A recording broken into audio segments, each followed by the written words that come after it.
wabarakatuh.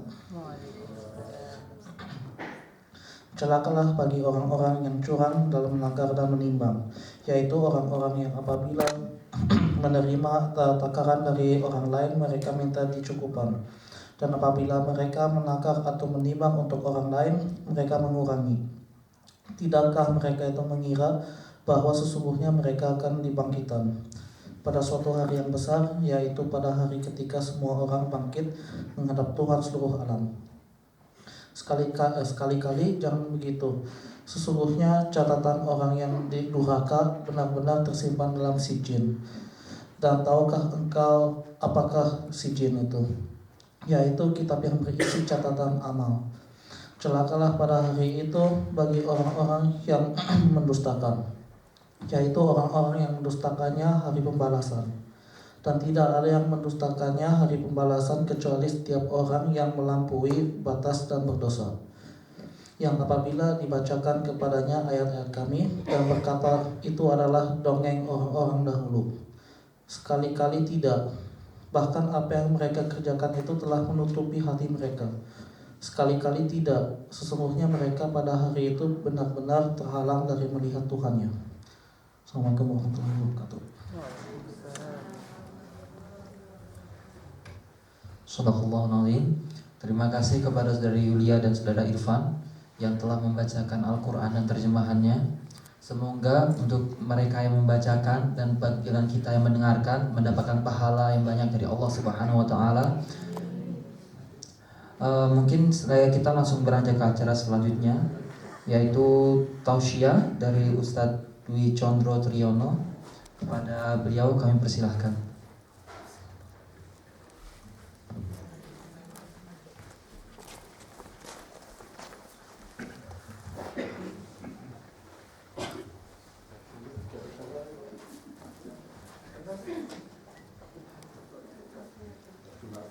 Assalamualaikum warahmatullahi wabarakatuh. Assalamualaikum warahmatullahi wabarakatuh. Sunnahnya 3 kali. Assalamualaikum warahmatullahi wabarakatuh.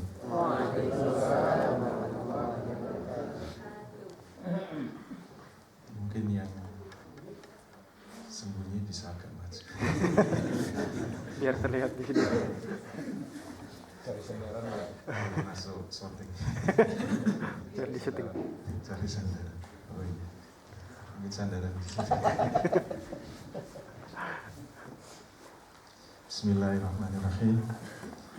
Alhamdulillahirabbil alamin. Shalatu wassalamu ala asrofil anbiya'i wal mursalin sayyidina wa maulana Muhammadin wa ala alihi wa sahbihi ajma'in. Amma ba'd. Bapak-bapak, ibu-ibu dan saudara-saudara sekalian, alhamdulillah pada sore hari ini saya bisa hadir di Hamburg. Ini dalam rangka lawatan saya di Jerman dan Belanda. Tujuan utama saya ke Jerman untuk melihat salju. Alhamdulillah sudah turun. Sekarang tujuannya kedua.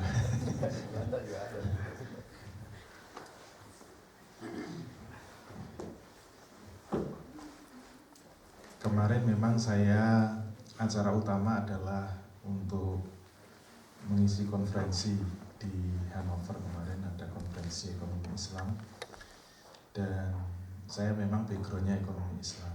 Kebetulan saya mengajar ekonomi Islam di yang utama itu di IAIN Surakarta. Kemudian juga nyambi di Jogja, di UIN Sunan Kalijaga, Yogyakarta, juga mengajar ekonomi Islam. Walaupun ilmu saya ya masih pas-pasan, saya masih belajar. Dan belajar yang paling baik itu ya saling mengajar, nanti insya Allah habis sholat maghrib mungkin ada sedikit tanya jawab. Kalau ada beberapa pertanyaan ya mungkin saya jawab, yang bisa saya jawab, yang tidak bisa ya saya bawa pulang saja. Karena persoalan ekonomi, terutama persoalan ekonomi, perkembangannya sangat pesat dan sangat kompleks. Sehingga kalau kita hanya mengacu kepada kitab fikih, itu nanti banyak yang susah untuk dijawab. Oleh karena itu, sebenarnya saya menyiapkan PowerPoint, tapi nggak jadi karena khawatir terkesan kayak seminar. Ada yang hadir kebanyakan anggota Sila on Seven. Kalau bahasa Jogja itu namanya Sirah on Seven. Sirah itu artinya kepala, jadi kepala 7. Maksudnya sudah di atas 7. Kalau diajak seminar, nanti kepalanya jadi 8. Tapi bagaimanapun juga saya akan membahas seputar muamalah. Kenapa saya ingin membahas persoalan muamalah? Sejauh saya mengamati kebanyakan pengajian-pengajian yang kita selenggarakan, itu pembahasannya berputar di wilayah ibadah dan akhlak. Saya berkali-kali mengikuti pengajian, ustadznya kalau tidak membahas ibadah, pasti membahas akhlak. Kalau tidak membahas akhlak, membahas ibadah. Kalau tidak membahas ibadah, membahas akhlak. Kalau tidak membahas akhlak, ya membahas ibadah. Padahal di dalam Islam itu kalau mau diringkas memang syariat itu kelompoknya jadi 3. Kelompok pertama itu kelompok ibadah, kelompok kedua itu kelompok akhlak, kelompok ketiga itu kelompok muamalah. Kenapa saya mengelompokkan jadi 3? Itu karena memang berkaitan dengan subjek dan objek. Kalau ibadah itu aturan Islam yang mengatur hubungan manusia dengan Allah secara langsung, itu ibadah. Biasanya disebut ibadah mahdhur. Seperti sholat itu kan hubungan kita dengan Allah. Puasa hubungan kita dengan Allah. Membayar zakat walaupun kayaknya ada hubungan dengan orang lain, itu sebenarnya hubungan kita dengan Allah. Haji itu hubungan kita dengan Allah. Kelompok yang kedua, kelompok akhlak, itu sebenarnya aturan Islam yang mengatur manusia dengan dirinya sendiri. Bagaimana kita bisa menghormati orang lain, bagaimana kita bisa berbuat jujur, amanah, dan sebagainya. Itu sebenarnya aturan Islam untuk mengatur diri sendiri. Itu kelompok akhlak. Termasuk bagaimana kita harus berprasangka baik, kita tidak husnuzon, kita tidak suudon, dan sebagainya. Nah, yang menurut saya jarang dibahas itu kelompok yang ketiga, yaitu kelompok muamalah. Ini kayaknya dianaktirikan. Makanya saya tertarik untuk mengkaji, mendalami itu. Dan muamalah sebenarnya paling luas. Kalau dihitung sebenarnya syariat Islam yang berbicara muamalah itu 90%. Yang 10% itu ibadah dan akhlak. Sehingga yang paling banyak itu muamalah. Dan bagian dari muamalah itu adalah iktisodiyah atau ekonomi Islam. Jadi ekonomi Islam itu bagian kecil dari muamalah. Sistem pemerintahan atau sistem politik itu muamalah. Sistem ekonomi itu muamalah. Sistem sosial itu muamalah. Sistem pendidikan itu muamalah. Sistem pidana itu muamalah. Termasuk politik luar negeri itu muamalah. Jadi muamalah itu sebenarnya bidangnya paling banyak, dan ekonomi Islam itu bagian kecil dari muamalah. Itu yang pertama yang ingin saya sampaikan. Kenapa hari ini saya ingin menyinggung masalah muamalah? Karena dianaktirikan, jarang yang membahas itu. Kemudian yang kedua, sekarang kalau mau ditimbang-timbang, mungkin ini hitungan manusia ya, bukan hitungan Allah Subhanahu wa taala. Sebenarnya antara ibadah dengan muamalah itu penting mana sih? Ya sama pentingnya. Tetapi kalau kita ingin masuk surga, sebenarnya yang membuat kita itu susah masuk surga, itu penghambat terbesar itu apa? Menurut kesimpulan saya, hambatan terbesar untuk bisa langsung masuk surga, kalau orang Islam itu tidak bicara masuk surga atau masuk neraka. Karena orang yang mati dalam keadaan Islam itu dijamin masuk surga. Nabi mengatakan, mangkola la ilaha illallah Muhammadur Rasulullah dakhalal jannah. Barang siapa yang mati dengan masih memegang atau di dalam hatinya itu masih ada kalimat tauhid la ilaha illallah Muhammadur Rasulullah, dijamin masuk surga. Tapi persoalannya bagi orang Islam itu bukan masuk surga atau neraka. Persoalan bagi orang Islam itu bisa langsung masuk surga atau tidak. Apakah harus ngincipin rokok dulu? Orang Jawa bilang gitu. Harus mencicipi neraka dulu atau langsung masuk surga? Masalahnya itu. Dan kita jangan coba-coba untuk bicara neraka ya, karena kalau kita mau periksa hadis itu banyak sekali yang menceritakan tentang dahsyatnya neraka. Untuk mudahnya itu ada satu hadis, itu insya Allah riwayat Bukhari.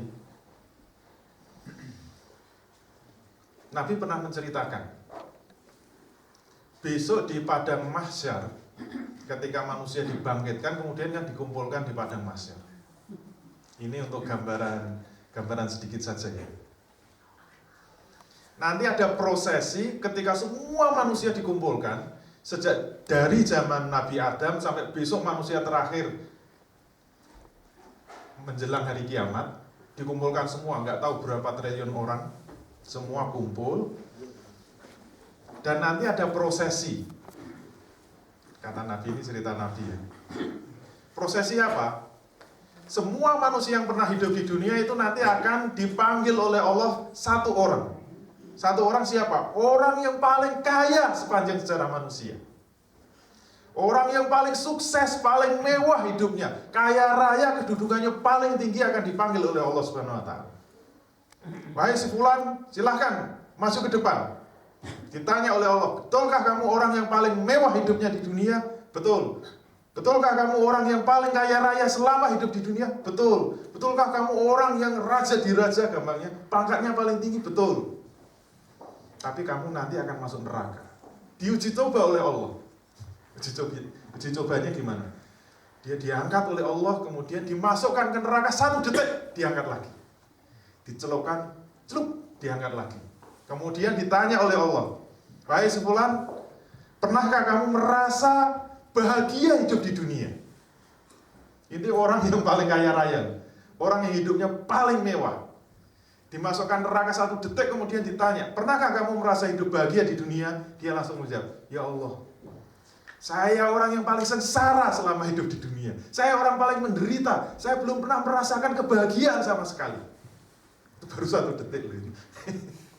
Kemudian prosesi yang kedua, orang yang paling miskin akan dipanggil oleh Allah. Baik si fulan, silakan masuk ke depan. Betulkah kamu orang yang paling miskin? Betul. Orang yang paling menderita? Betul. Orang yang paling melarat? Betul. Orang yang paling sengsara? Betul. Tapi dia berhak masuk surga. Kemudian diangkat oleh Allah, diuji coba, masukkan ke surga 1 detik, dikembalikan lagi. Ditanya, pernahkah kamu menderita hidup di dunia? Dia jawab, ya Allah, saya orang yang paling bahagia selama hidup di dunia. Saya tidak pernah merasakan sama sekali penderitaan hidup di dunia. Baru 1 detik masuk surga. Langsung hilang itu penderitaan selama hidup di dunia. Jangan coba-coba. Kenapa? Karena persoalan orang Islam itu bukan masuk surga atau neraka. Sekali lagi yang penting kalau kita husnul khotimah, mati dalam keadaan membawa iman dan Islam, dijamin masuk surga. Cuma itu yang masalahnya. Kita harus mencicipi neraka atau tidak. Nah, mahasiswa saya pernah bertanya, perbandingan hidup di dunia dengan di akhirat itu berapa lama sih? Ya, saya cuma pernah belajar fisika, ya ini otak-atik gadok ya. Nanti yang pakar tafsir monggo dipersilahkan. Saya dulu pernah mendapat teori relativitas Einstein kan, dalam ilmu fisika. Ternyata waktu itu bisa molor, bisa mengkerut. Bisa molor itu bahasa Indonesia. Bisa melar. Ini yang pakar fisika. Tadi pagi sempat diskusi masalah teori relativitas. Sebenarnya dalam surat Al-Ma'arij ayat 4 itu ada. Relativitas waktu menurut Quran itu ada. Al-Ma'arij ayat 4. Nanti kalau salah ya, saya biasanya ayat nggak pas-pas amat. Yang penting isinya benar. Allah berfirman, a'udzubillahi minasyaitonirrajim, ta'rujul malaikatu warruhu ilahi fi yaumin kana miqdaruhu khamsina alfa sanatin. Allah mengatakan ta'arujul malaikatu warruhu ilaihi fi yaumi. Para malaikat dan roh, itu bosnya malaikat ya, malaikat Jibril. Jadi kalau diterjemahkan, para malaikat dan malaikat Jibril itu terbang menghadap Allah Subhanahu wa taala dalam waktu 1 hari. Kana miqdaruhu khamsina alfasanatin, yang kadarnya itu sama dengan 50.000 tahun dunia. Misalnya anggaplah 1 hari akhirat itu sama dengan 50.000 tahun dunia. Sekarang kita balik. Berarti perbandingannya 1 hari sama dengan 50.000 tahun dunia. Oke, sekarang kita balik. Misalnya kita ambil umur kita average rata-rata 70 tahun. Oke. Walaupun Nabi mengatakan umatku itu nanti umurnya 60 tahun. Jadi kalau engkau, kata Nabi, sudah diberi umur 60 tahun itu sudah cukup. Jadi bapak-bapak yang sudah lebih 60 tahun bonusnya kebanyakan itu. yang 59 siap-siap.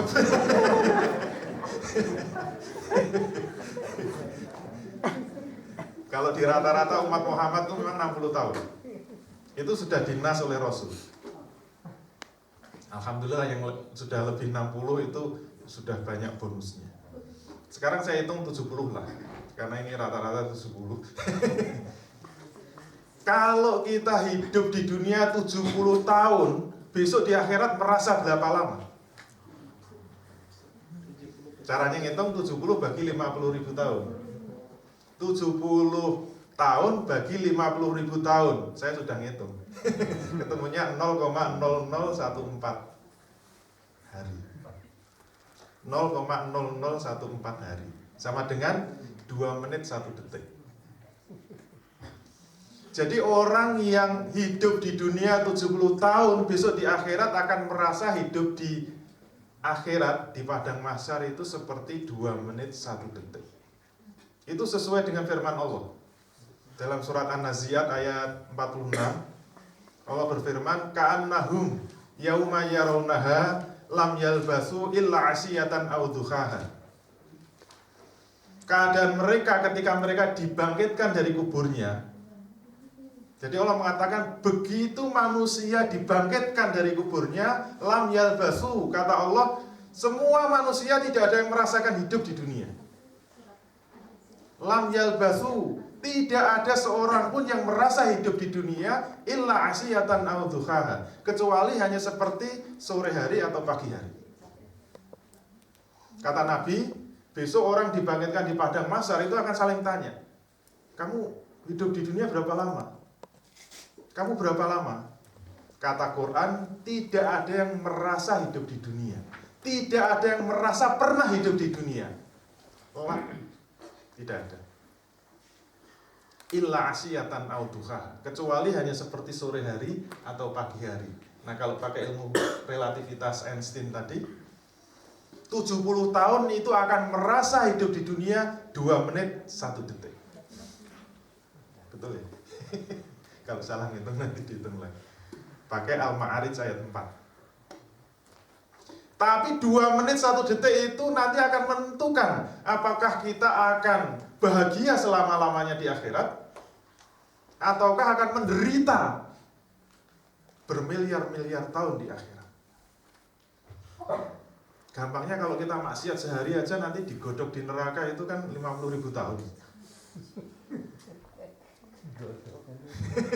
Kalau 2 hari ya 100.000 tahun. Bukan 100 tahun ya, 100.000 tahun. Tapi kata Nabi itu masih sebentar. Karena mohon maaf, orang kafir nanti masuk neraka selama-lamanya. Ini semua muslim ya. Kalau ada yang non muslim, dia segera masuk Islam saja. Karena ayatnya mengatakan, kalau ini ayat Al-Bayyinah ayat 6. Al-Bayyinah ayat 6. Ini yang berkata Allah, bukan saya ya. Allah mengatakan, ini kalau kita tanya orang kafir itu siapa? Innal ladzina kafaru min ahlil kitabi wal musyrikina fi nari jahannama khalidina fiha ulaika hum syarrul bariyah. Kata Allah, innal ladzina kafaru, sesungguhnya orang kafir. Siapakah orang kafir itu? Orang kafir itu ternyata ada dua kelompok. Kelompok yang pertama adalah min ahlil kitabi. Ternyata yang disebut orang kafir kata Allah, yang pertama itu adalah ahli kitab. Mohon maaf, ahli kitab itu Yahudi dan Nasrani. Orang Yahudi, orang-orang Kristen, orang-orang Katolik itu masuk kategori ahlul kitab. Ahlul kitab itu orang kafir. Ini yang menyebut Allah ya, bukan saya. Itu kelompok pertama. Kelompok kedua wal musyrikina, orang-orang musyrik. Mungkin masuk Buddha, Hindu, Shinto, Konghucu dan sebagainya. Ateis. Itu masuk orang musyrik. Nasibnya bagaimana? Fi nari jahannama. Mereka akan dimasukkan neraka yang paling rendah, yaitu neraka jahanam. Khalidina fiha, dan mereka akan kekal di dalamnya. Coba bayangkan masuk neraka selama-lamanya. Masuk neraka selama-lamanya. Ulaika hum syarrul bariyah, mereka lah seburuk-buruk makhluk ciptaan Allah. Auzubillahi min dzalik. Kalau mati dalam keadaan kafir, jaminannya itu masuk neraka selama-lamanya. Itu hanya berlaku untuk orang kafir. Kalau orang Islam nanti tergantung amalnya. Ini ayatnya semua pakai juz amak semua, karena tadi saya lihat di masjid semua pada belajar juz amak. Juz amak. Surat Al-Qari'ah itu ada kan. Fa amma man thaqulat mawazinuhu fa huwa fi 'ishatir radiyah. Ini hafal semua ayat ini. Fa amma man thaqulat mawazinuhu, barang siapa yang berat timbangan amal kebajikannya, fa huwa fi 'ishatir radiyah, maka dia akan hidup dalam keridhaan Allah. Maksudnya masuk surga. Sebaliknya, wa amma man khaffat mawazinuhu, barang siapa yang ringan amal timbangannya, fa ummuhu hawiyah, maka mereka akan masuk neraka hawiyah. Nah, kita bisa tahu bedanya neraka. Kalau kita buka tafsir, neraka jahanam itu paling bawah untuk orang kafir. Terus neraka hawiyah itu neraka apa? Kata tafsir, neraka hawiyah itu khusus untuk orang Islam. Neraka yang paling atas, neraka hawiyah. Itu untuk orang Islam yang amal kebajikannya lebih ringan daripada amal kemaksiatannya atau dosanya. Itu lebih ringan. Itu akan masuk neraka hawiyah. Wa ma adraka mahiyah, apakah neraka hawiyah itu? Narun khamiyah, api yang menyala-nyala. Tapi sama-sama neraka yang paling atas itu masih ada yang paling ringan. Sahabat karena pernah tanya, ya Rasul, siapa penghuni neraka yang siksanya paling ringan itu? Kata Nabi itu, siksa neraka yang paling ringan itu spesial untuk pamanku. Ini bahasa saya. Jadi paman Rasul Abu Thalib itu ternyata orang yang paling berjasa terhadap dakwah Rasul, orang yang paling berjasa terhadap Rasul. Tapi mohon maaf matinya itu dalam keadaan kafir, karena tidak pernah mengucapkan 2 kalimat syahadat, harus masuk neraka selama-lamanya. Tapi khusus untuk Abu Thalib itu disiksa dengan siksaan yang paling ringan di neraka. Sahabat tanya, siksaan neraka untuk Abu Thalib yang paling ringan itu kayak apa? Cukup dikasih 2 titik api neraka. Kakinya suruh menginjak, kaki kanan suruh menginjak 1 titik api neraka, kaki kiri suruh menginjak 1 titik api neraka. Dalam hadis lain mengatakan dikasih 2 sandal neraka. Kakinya menginjak 1 titik api neraka, kaki kiri menginjak 1 titik api neraka, itu panasnya langsung merambat dari kakinya terus naik ke atas sampai mendidih otaknya. Itu yang paling ringan kata Rasul. Sehingga dia teriak-teriak mungkin ya, teriak-teriak. Dia mengalami kesakitan, meraung-raung, menganggap dia orang yang paling menderita seluruh neraka. Padahal dia paling ringan. Itu cuma injak titik api neraka. Terus yang berat kayak apa? Gak ada yang tanya itu saya. Gak ada yang tanya. Dalamnya api neraka ada riwayat, kalau sedalam-dalamnya jurang itu, kalau misalnya ada bis masuk jurang itu berapa detik sih sampai dasarnya? Atau orang bunuh diri, loncat di jurang paling dalam, dia teriak, paling hanya beberapa detik. Tapi orang kalau dilempar ke neraka, itu misalnya teriak, sampai begitu nunggu 70.000 tahun gitu. Kok nggak sampai. Itu yang paling dasar. Dan itu selama-lamanya, coba bayangkan. Hidup yang hanya 2 menit 1 detik itu harus diganjar dengan masuk neraka selama-lamanya. Oleh karena itu, kita tidak membicarakan orang kafir, sekarang bicarakan orang Islam. Tadi pembukaan ya, voting. Belum isi. Jauh-jauh dari Jogja. Sekarang isinya. Bagaimana caranya kita bisa langsung masuk surga? Itu yang kita bahas. Menurut saya yang harus hati-hati, yang perlu kita perhatikan itu adalah masalah-masalah muamalah. Jadi kalau mau ditimbang-timbang, yang harus kita waspadai itu sebenarnya aktivitas muamalah. Tapi sayangnya tadi saya katakan kita sering mengalahkan muamalah. Bahkan dalam tanda kutip kita sering terlena dengan aktivitas ibadah. Saya ambil contoh ya. Misalnya kita masuk Ramadan. Bulan Ramadan kan bulan penuh ibadah. Kalau kita pengajian Ramadan, saya insya Allah saya bisa menjamin di Indonesia maupun di Jerman hadisnya sama. Hadis apa yang selalu dibaca di bulan Ramadan? Insya Allah hadis yang senantiasa dibaca Ustadz kita di bulan Ramadan itu adalah man shoma Ramadhana imanan wa ihtisaban ghufira lahu ma taqaddamat min dzambi. Sampai hafal kan anak kecil-kecil? Man shoma Ramadhana imanan wa ihtisaban, barang siapa yang berpuasa di bulan Ramadan dengan penuh keimanan dan penuh pengharapan, ghufira lahu ma taqaddamat min dzambi, maka akan dihapuskan semua dosa-dosa yang telah lampau. Betul nggak? Nah kalau kita ketemu hadis ini, insya Allah rasanya habis puasa Ramadan itu kita masuk Idul Fitri, bersih dari dosa, kembali fitrah, kembali suci, nggak ada dosa sama sekali. Betul nggak? Hati-hati dengan hadis ini. Tadi pagi saya sudah, tadi malam ya, saya diskusi dengan Ustadz Doni. Semua yang mengajar itu namanya Ustadz. Walaupun orang Arab itu istilah Ustadz itu 2 macam. Ustadz itu untuk arti guru, tapi juga untuk profesor. Jadi kalau dipanggil Ustadz di Arab itu maksudnya profesor. Makanya ada Ustadz di Indonesia dipanggil Ustadz nggak mau. Saya belum profesor dipanggil Ustadz. Tapi saya mau karena apa? Saya ngajar TPA juga. Punya ngajar TPA itu Ustadz.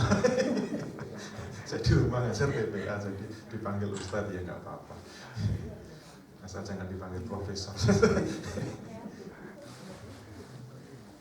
Ngomong apa sih kok sampai sini?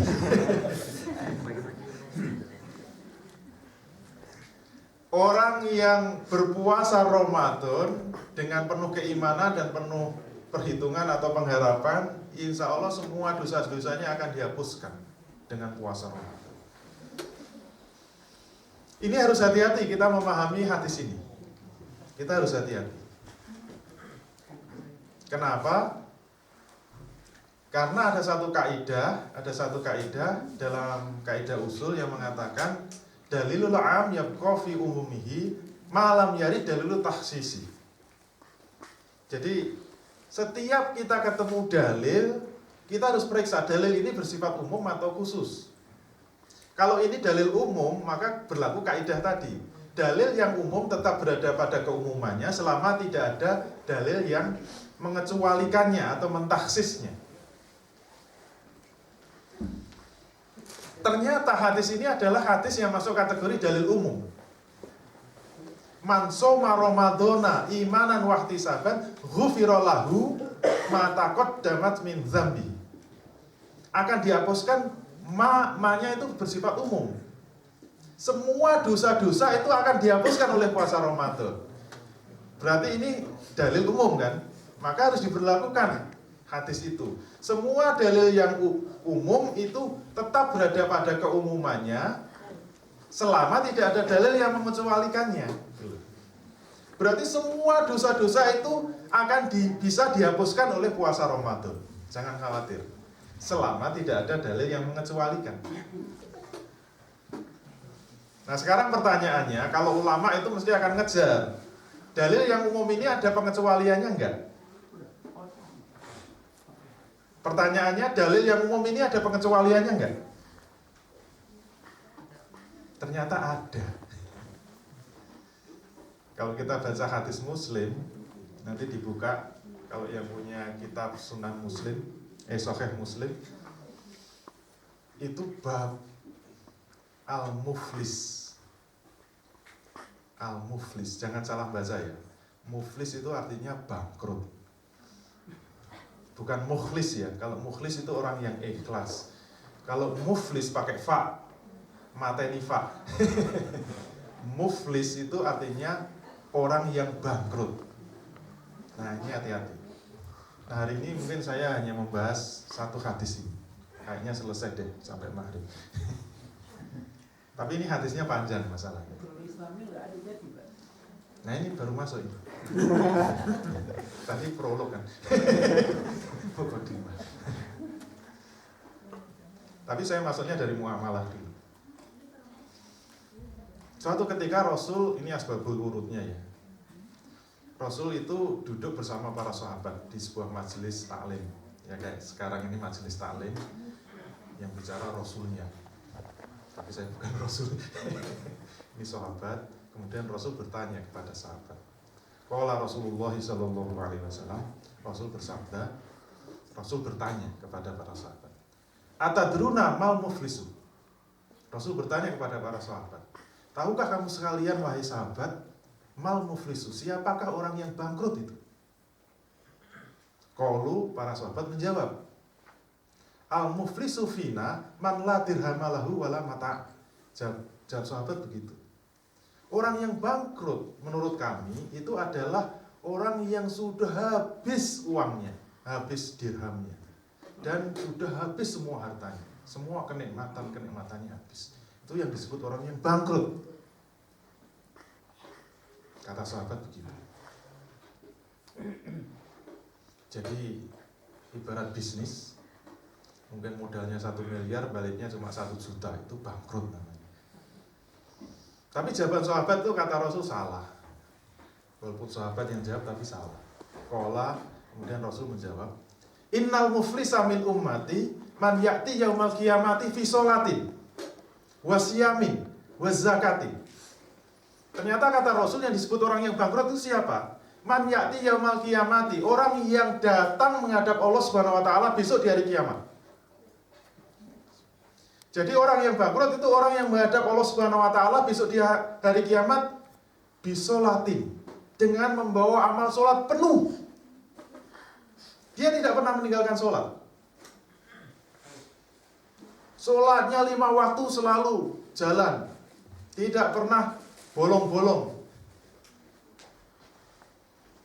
Wasiyamin, nggak cuma sholat, puasanya juga oke. Dia selalu puasa, setiap Ramadan puasa. Nggak pernah meninggalkan puasa. Kalau ibu-ibu yang meninggalkan diganti. Wa zakatin, selalu membayar zakat. Kurang apanya coba? Nggak pernah meninggalkan dalam membayar zakat. Kalau perlu sudah haji. Wah, kupluknya sudah putih. Saya kalau pakai gini dianggap kupluk haji. Tapi di hadis nggak disebut. Itu artinya apa? Orang ini sudah beres rukun Islamnya yang 5 itu sudah oke. Itu ibarat istilah saya, surga sudah berada di tangan kanannya. Tinggal melangkah masuk surga. Terus gimana ceritanya? Nah ini baru masuk. Tapi Rasul mengatakan, waqad syatama hadza. Ini kalau dengan bahasa saya ya. Ini bahasa saya bukan bahasa hadis. ketika orang ini mau digiring masuk surga, tiba-tiba ada yang interupsi. Ya Allah, jangan masukkan dia ke surga.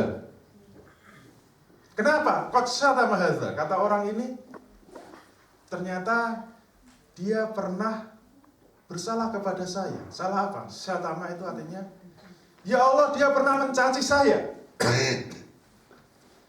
Dia pernah memaki saya. Dia pernah menghina saya. Dia pernah menjelek-jelekan saya. Dan dia belum pernah minta maaf pada saya. Saya tuntut sekarang di akhirat. Jangan masukkan dia ke surga sebelum selesai urusannya dengan saya. Urusan apa? Muamalah. Dia pernah menghina saya, pernah memaki saya, pernah menjelek-jelekan saya, dan belum pernah minta maaf di dunia. Saya minta diselesaikan di akhirat. Pertanyaannya, terus menyelesaikannya bagaimana? Ternyata menyelesaikannya bukan suruh salam-salaman, maaf-maafan, minal aidin wal faizin. Enggak. Ternyata Nabi mengatakan wa yu'ta hadza min hasanatihi wa hadza min hasanatihi. Cara menyelesaikannya itu luar biasa. Cara menyelesaikannya akan diambil amal kebajikannya, diberikan kepada orang yang disalahi tadi.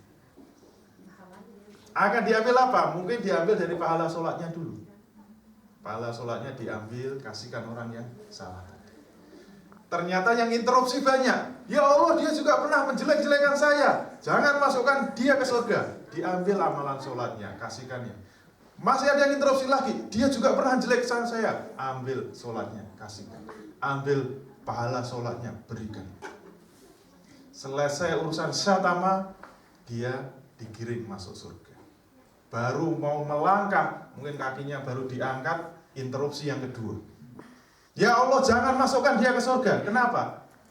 Wa qadhafa hadza. Rasul mengatakan, qadzaf itu artinya apa? Ya Allah, dia pernah memfitnah saya. Dia pernah menyebarkan berita bohong tentang saya. Qadzaf itu artinya menuduh orang baik berbuat zina, aslinya begitu. Saya ini kerja keras. Gara-gara beli mobil langsung disebar-sebarkan. Wah, bisa beli mobil ini hasil korupsi. Saya nggak terima ya Allah. Dia pernah memfitnah saya dan belum pernah minta maaf pada saya. Cara menyelesaikannya gimana? Sama. Wa yu'ta hadza min hasanatihi wa hadza min hasanatihi. Akan diambilkan amal kebajikannya, diberikan orang itu. Akan diambilkan amal kebajikannya, diberikan orang itu. Akan diambilkan amal kebajikannya, diberikan orang itu. Kalau amal sholatnya habis, naik peringkat, Ramadannya diambil. Ini yang saya katakan, bukannya puasa Ramadan menghapuskan dosa, tapi puasa Ramadan bisa dihabisi oleh dosa. Dosa apa? Dosa muamalah. Amalan-amalan Ramadannya itu digerogoti oleh dosa-dosa muamalah. Kalau yang interupsi banyak, oh dia juga memfitnah saya, dia juga suka menjelek-jelekan saya, dia suka cerita-cerita bohong tentang saya, dirontokkan itu. Amal puasanya diambil, kasihkan si fulan. Amal puasa yang diambil, kasihkan si fulan. Amal puasanya diambil, sampai urusan qadzaf selesai. Masih ada sisa amal kebajikannya, dia berhak masuk surga. Baru melangkahkan kaki, ini istilah saya, kakinya baru diangkat, interupsi yang ketiga. Ya Allah, jangan masukkan dia ke surga. Nah, ini masuk ekonominya. Kenapa? Wa akala mala hadza. Ya Allah, jangan masukkan dia ke surga. Kenapa? Dia pernah makan harta saya tanpa hak. Ini urusan harta. Mulai yang kecil-kecil, mohon maaf ya. Misalnya utang nggak bayar. Kalau nggak diselesaikan di dunia, dibawa itu sampai akhirat. Tapi bayarnya nggak pakai duit. Saya utang 100.000, nanti nggak dibayar 100.000. Bayarnya pakai apa? Wa yu'ta hadza min hasanatihi wa hadza min hasanatihi. Diambilkan amal kebajikannya, dibayarkan. Ini untuk utang kamu. Diambilkan amal kebajikannya, dikasihkan untuk utang kamu.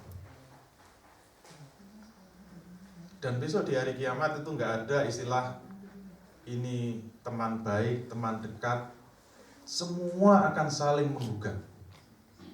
Bahkan anak bisa menggugat bapaknya, bapak bisa menggugat istrinya, istri bisa menggugat suaminya, dia bisa menggugat adiknya, kakaknya.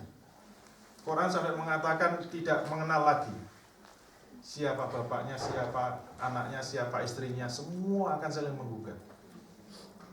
Utang walaupun cuma 100-200 itu besok akan digugat. Karena semua yang dipikirkan besok di padang mahsyar hanya satu, bagaimana menyelamatkan dirinya. Yang dipikir dirinya selamat, bagaimana dipikir dirinya selamat, saya yang penting nggak masuk neraka, nggak peduli anak saya masuk neraka, itu nggak peduli. Yang dipikir cuma satu, maka semua itu akan diadili, akan dituntut dalam pengadilannya Allah Subhanahu Wa Taala. Itu ngerinya muamalah. Mohon maaf, saya tidak bisa membayangkan terus bagaimana orang yang suka korupsi. Misalnya dia kepala desa saja, rakyatnya 10.000. Kalau dia pernah mengkorupsi harta rakyatnya 10.000, nanti yang akan tunjuk jari itu 10.000 warga desanya. Ya Allah, jangan masukkan lurah itu ke surga. Kenapa? Dia pernah mengkorupsi. Harta yang seharusnya menjadi hak rakyat desa itu dikorupsi lurahnya. Itu 10.000 nuntut semua.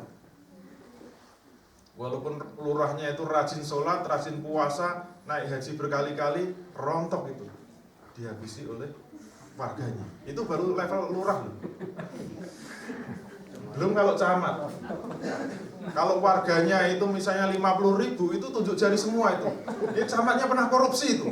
Jangan masukkan ke surga ya Allah sebelum dibayar itu harta korupsinya. Dengan apa bayarnya?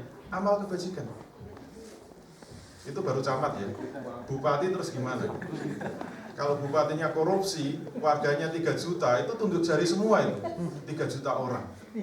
Bangkrut itu. Makanya hadisnya namanya hadis bangkrut. Gubernur Jawa Tengah itu penduduknya bisa 50 juta, itu tunjuk jari semua bangkrut itu. Apalagi presiden 250 juta tunjuk jari semua itu. Presidennya korupsi, ya Allah jangan masukkan ke surga. 250 juta tunjuk jari semua itu gimana coba? Dan itu harus dibayar satu-satu itu. Tidak ada yang meleset satupun dalam pengadilannya Allah. Makanya besok ada orang yang hisapnya itu lama. Biasanya yang kaya raya itu mohon maaf agak lama. Yang kita yang miskin itu bablas saja. Punya duit enggak punya, ya sudah lah sama sesuai. Kalau kaya kan ditanya satu-satu. Ada yang sampai hisapnya itu 500.000 tahun. Enggak selesai-selesai saking banyaknya harta. Apalagi yang urusan sama rakyatnya banyak. Makanya saya itu heran. Orang itu sekarang rebutan jadi bupati, rebutan jadi gubernur. Apa nggak pernah baca hadis bangkrut? Kalau zaman Abu Bakar, zaman Umar, orang ditunjuk jadi gubernur itu lari terbilir. Umar itu sampai mengeluh, pernah mengeluh. Saya itu sudah semua saya ubek-ubek, saya nyari. Untuk saya dudukkan jadi gubernur gak ada yang mau itu. Lowongan gubernur banyak gak ada yang mau. Saking takutnya. Nah saya kalau jadi gubernur gimana nanti kalau saya nggak bisa mempertanggungjawabkan harta rakyat dengan benar? Itu hisapnya berat itu. Makanya Imam Ali ketika menjadi khalifah itu baru bisa tidur tenang kalau Baitul Mal, kas Baitul Mal itu udah kosong. Sampai dia bisa nyapu semua uang yang masuk kas negara itu sudah dibagi seluruh rakyatnya, dia baru bisa tidur tenang. Ini amanah sudah saya tunaikan semua. Yang penting rakyat saya udah kenyang semua. Negara nggak punya uang nggak apa-apa. Itu dibagikan semua. Kalau rakyat dapat duit semua kan menurut ilmu ekonomi itu perputaran uang cepat. Nggak usah khawatir. Nah sekarang itu bisnis apa saja nggak laku ya. Kenapa? Ini yang kemarin yang saya bahas di Hanover itu. Kenapa? Karena uangnya ketarik ke dalam. Dan ketika masuk ke bank itu lariknya ke Jakarta semua. 80% uang di Indonesia itu berputar di Jakarta. 20% dibagi se-Indonesia. Coba bayangkan. Makanya bisnis apa saja di daerah itu nggak laku. Kenapa? Nggak ada duitnya kok. punya duit aja gajian itu nggak masuk dompet, langsung masuk rekening bank.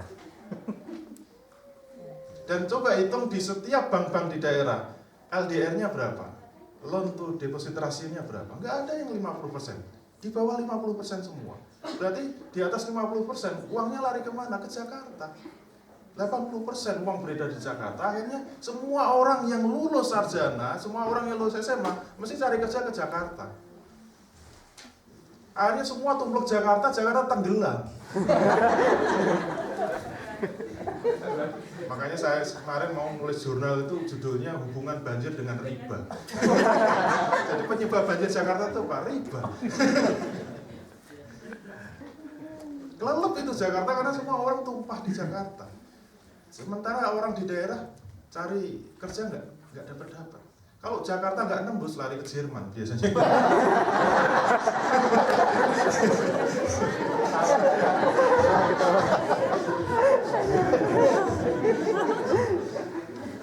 Berarti yang di Jerman itu yang gagal-gagal. Contohnya Pak Doni.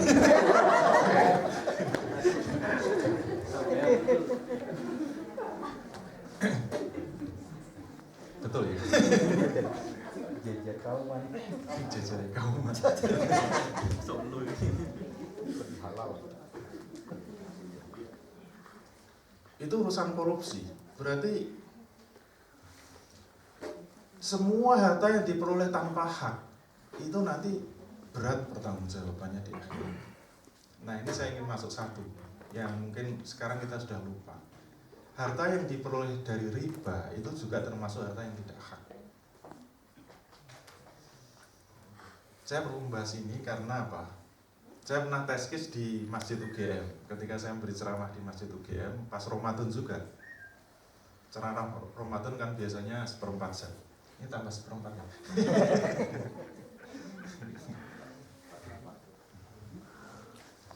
Nggak apa-apa. Yang dimaksud sholat tepat waktu itu dia harus pas adzan. Tepat waktu itu ya maksudnya sholat masuk pada waktunya gitu loh. Yang disebut tidak tepat waktu itu sholat maghrib di waktu isya itu disebut tidak tepat waktu.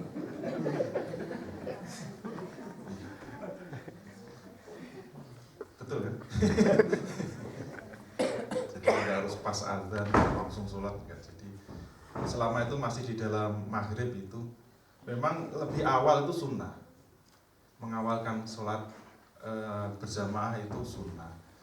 Tapi kalau ini kata kiai saya, kalau tabrakan dengan majelis taklim, padahal majelis ilmu itu wajib. Yang sunnah kalah sama yang wajib. Jadi kalau majelis ilmunya belum selesai, jangan dipotong sholat dulu. Karena mengawalkan sholat itu sunnah, tapi menyelesaikan ilmu itu wajib. Kalau nggak selesai jadi fitnah. Itu padu nih. Biar ditambah sedikit. Biar ditambah sedikit. Itu dari kiai saya. Dan itu nggak salah. Saya tambah sedikit ya. Saya pernah tanyakan di UGM itu. Sebelum saya tanya, saya baca satu hadis yang terjemahannya itu akan datang satu masa di mana umatku semua akan terlibat dengan riba. Seluruh umatku akan terlibat dengan riba. Yang kalau tidak terlibat dengan riba pasti akan terkena debu-debunya riba. Kemudian saya tanya ke jamaah di Masjid UGM itu sekitar 3.000 orang. Jamaah, biasanya kan tanyanya gitu. Ikut-ikutan. Biar ngetop kayak Maulana. Siapa dari antara jamaah yang belum pernah mengambil riba? Tolong tunjuk jari. Siapa di antara jamaah sekalian belum pernah terlibat dengan riba? Tolong tunjuk jari. Saya ulang sampai 3 kali. Siapa di antara jamaah sekalian belum pernah terlibat dengan riba? Tolong tunjuk jari. Nggak ada yang berani tunjuk jari. Saya langsung simpulkan, berarti hadis ini sudah terjadi saat dimana sekarang kita hidup. Di mana umatku tidak ada yang tidak terlibat dengan riba, termasuk yang ceramah. Minimal terkena debu-debunya riba. Kemudian saya tanya lagi, kenapa sudah tahu riba haram kok masih mengambil riba? Nggak ada yang jawab. Saya ulangi lagi, sudah tahu riba haram, kenapa ngambil riba? Nggak ada yang jawab. Sunnahnya 3 kali. Kenapa sudah tahu haram kok tetap ngambil riba? Akhirnya ada bapak-bapak yang di depan nyelentuk. Haram-haram sedikit nggak apa-apa. Sudah saya duga jawabannya. Kenapa ada yang jawab gitu? Saya langsung husnuzon. Itu insya Allah karena penjelasan ustadznya nggak selesai. Biasanya ustadz kalau membahas tentang riba, itu yang dibaca secuil dari Al-Baqarah 275. Dan insya Allah umat Islam hafal semua. Ayat tentang riba apa? Saya kalau ujian munakosah di mahasiswa saya, mesti saya tes hafalan Qur'annya. Ayat riba apa? Yang keluar cuma wa ahallallahu al-bai'a wa harrama riba. Itu kan cuma secuil ayat itu. Allah telah menghalalkan jual beli dan mengharamkan riba. Semua hafal. Kalau ayatnya dibaca sampai di sini, umat Islam kesimpulannya apa? Ya haram-haram sedikit nggak apa-apa lah gitu. Maka saya tawarkan kepada jamaah di UGM, jamaah, kalau saya baca sampai selesai ayat ini, kira-kira mau nggak? Mau. Saya baca sampai selesai, bersedia nggak? Siap. Kayaknya enjoy saja. Kemudian saya katakan, kalau ayat ini saya baca sampai selesai, saya jamin Bapak Ibu sekalian nanti malam tidak bisa tidur. Kalau ada yang bisa tidur, imannya nggak sempurna. Wajib nggak bisa tidur. Mau dibaca sampai selesai? Ini saya tawarkan. Kalau nggak mau ya sudah. Kita akhiri cukup sekian. Gimana? Ini ayat Al-Quran ya? 275. Nanti kalau saya salah silakan dibuka. Yang bawa handphone yang ada Qurannya silakan dibuka. 275. Kelanjutannya apa? Tolong diperhatikan. Faman ja'ahu ma'idzatum min rabbi fantaha falahu ma salah. Wa amruhu ilallah. Perlu diterjemahkan? Faman ja'ahu ma'idzatum min rabbi fantaha falahu ma salah. Wa amruhu ilallah. Barang siapa yang sudah tahu larangan dari Tuhannya, kemudian mau berhenti dari mengambil riba, maka baginya yang sudah lampau dimaafkan oleh Allah. Alhamdulillah. Sing medeni apa nih? Barang siapa yang sudah tahu larangan dari Tuhannya, kemudian mau berhenti dari mengambil riba, yang sudah lalu-lalu, kalau dulu nggak ngerti ya sudahlah, yang lampau sudahlah berlalu, dimaafkan oleh Allah. Yang penting apa? Mau berhenti dari mengambil riba. Tapi mohon maaf, ini belum titik, masalahnya itu koma, masih koma. Nah ini kelanjutannya yang bikin nggak bisa tidur. Kelanjutannya apa? Wa man 'ada fa ulaika ashabun nar hum fiha khalidun. Perlu diterjemahkan? Wa man 'ada fa ulaika ashabun nar. Barang siapa yang mengulangi mengambil riba, tempatnya adalah neraka, hum fiha khalidun, dan mereka akan kekal di dalam. Ayatnya sama persis dengan Al-Bayyinah ayat 6 yang saya baca tadi. Bisa masuk neraka selama-lamanya. Masih bisa tidur? Sekarang saya tanya, ibu-ibu sudah sholat semua? Tiap hari sholat 5 waktu? Sudah melaksanakan sholat 5 waktu? Sekarang pertanyaannya, untuk apa tiap hari sholat 5 waktu? Kalau masih mengulang-ulang mengambil riba, tempatnya neraka dan akan kekal di dalam. Bapak-bapak sudah puasa Ramadan? Setiap tahun menjalankan puasa Ramadan. Untuk apa tiap tahun menjalankan puasa Ramadan kalau masih mengulang-ulang mengambil riba, tempatnya neraka dan akan kekal di dalam. Saya pernah menyampaikan ayat ini di Kalimantan. Itu di kantor gubernuran yang ikut pengajian 500 orang. Saya bacakan ayat ini. Ibu-ibunya nangis semua. Sampai malam pada SMS, pada telepon. Pak Ustadz, ini ibu-ibu itu yang telepon. Pak Ustadz, malam ini saya nggak bisa tidur. Nggak apa hubungannya sama saya. Ibu-ibu kok. Begini Pak Ustadz, Dari tadi itu saya mau tidur, saya baca, saya buka Quran terjemah, saya buka Al-Baqarah 275. Saya baca berulang-ulang Pak Ustaz. Terus ternyata terjemahnya nggak berubah-berubah. Saya baca ulang terjemahnya gitu. Hum fiha khalidun, hum fiha khalidun. Mungkin masih ada yang nawar. Saya kan nggak pernah ngambil riba Pak, saya nggak pernah makan riba. Saya kan cuma nabung di bank. Nabi mengatakan ada 4 orang yang dilaknat oleh Allah berkaitan dengan riba.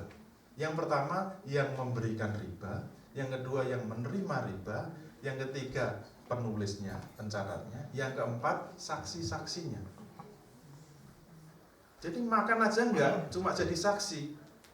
Rasul mengatakan wahum sawaun, mereka semua sama.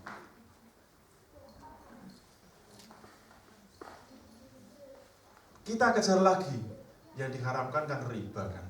Sekarang riba nggak ada, nggak ada kan. Di bank juga nggak ada riba, yang ada paling bunga, interest. Riba nggak ada. Kita mungkin tanya riba itu apa? Yang berhak menjawab itu Rasul. Rasul belum mengatakan riba itu apa sih kata Rasul? Kullu qardin jarron naf'an fahuwa riba. Itu definisi yang paling singkat dari Rasul. Jadi kalau Bapak Ibu sekalian masih bingung yang disebut riba itu apa, tanya Rasul. Kullu qardin jarron naf'an fahuwa riba. Setiap utang piutang yang menghasilkan tambahan atau manfaat itu adalah riba. Jadi riba itu setiap tambahan dari utang piutang. Mau judulnya bunga, mau anaan, mau interest, pokoknya kalau utang 1 juta, baliknya 1 juta, 100 rupiah, 100 riba, 100 rupiah itu kata Rasul riba. Makanya katanya di Jerman sudah nggak ada bunga ya, alhamdulillah. Nggak tahu Belanda masih ada.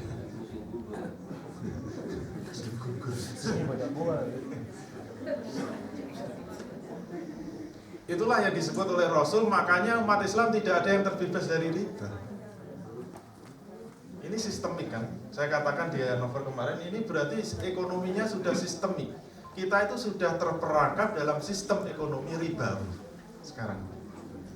Sehingga kita susah terhindar dari riba. Solusinya gimana nanti setelah maghrib kita bahas. Kita break dulu.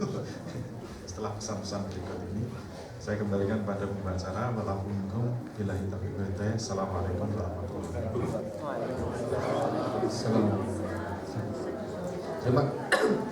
Terima kasih kepada Pak Ustadz Dwi Chandra Triyono yang sudah membawakan tausiahnya yang insya Allah akan bermanfaat sekali buat kita. Mungkin setelah ini kita akan lanjutkan ke sholat maghrib berjamaah dan kemudian akan lanjutkan kembali acara diskusi dan tanya jawab. Mungkin bagi bapak-bapak atau ibu-ibu atau teman-teman sekalian yang punya pertanyaan mungkin disimpan dulu sampai setelah sholat maghrib dan kemudian kita akan membahasnya setelah itu. Terima kasih. Wassalamualaikum warahmatullahi wabarakatuh.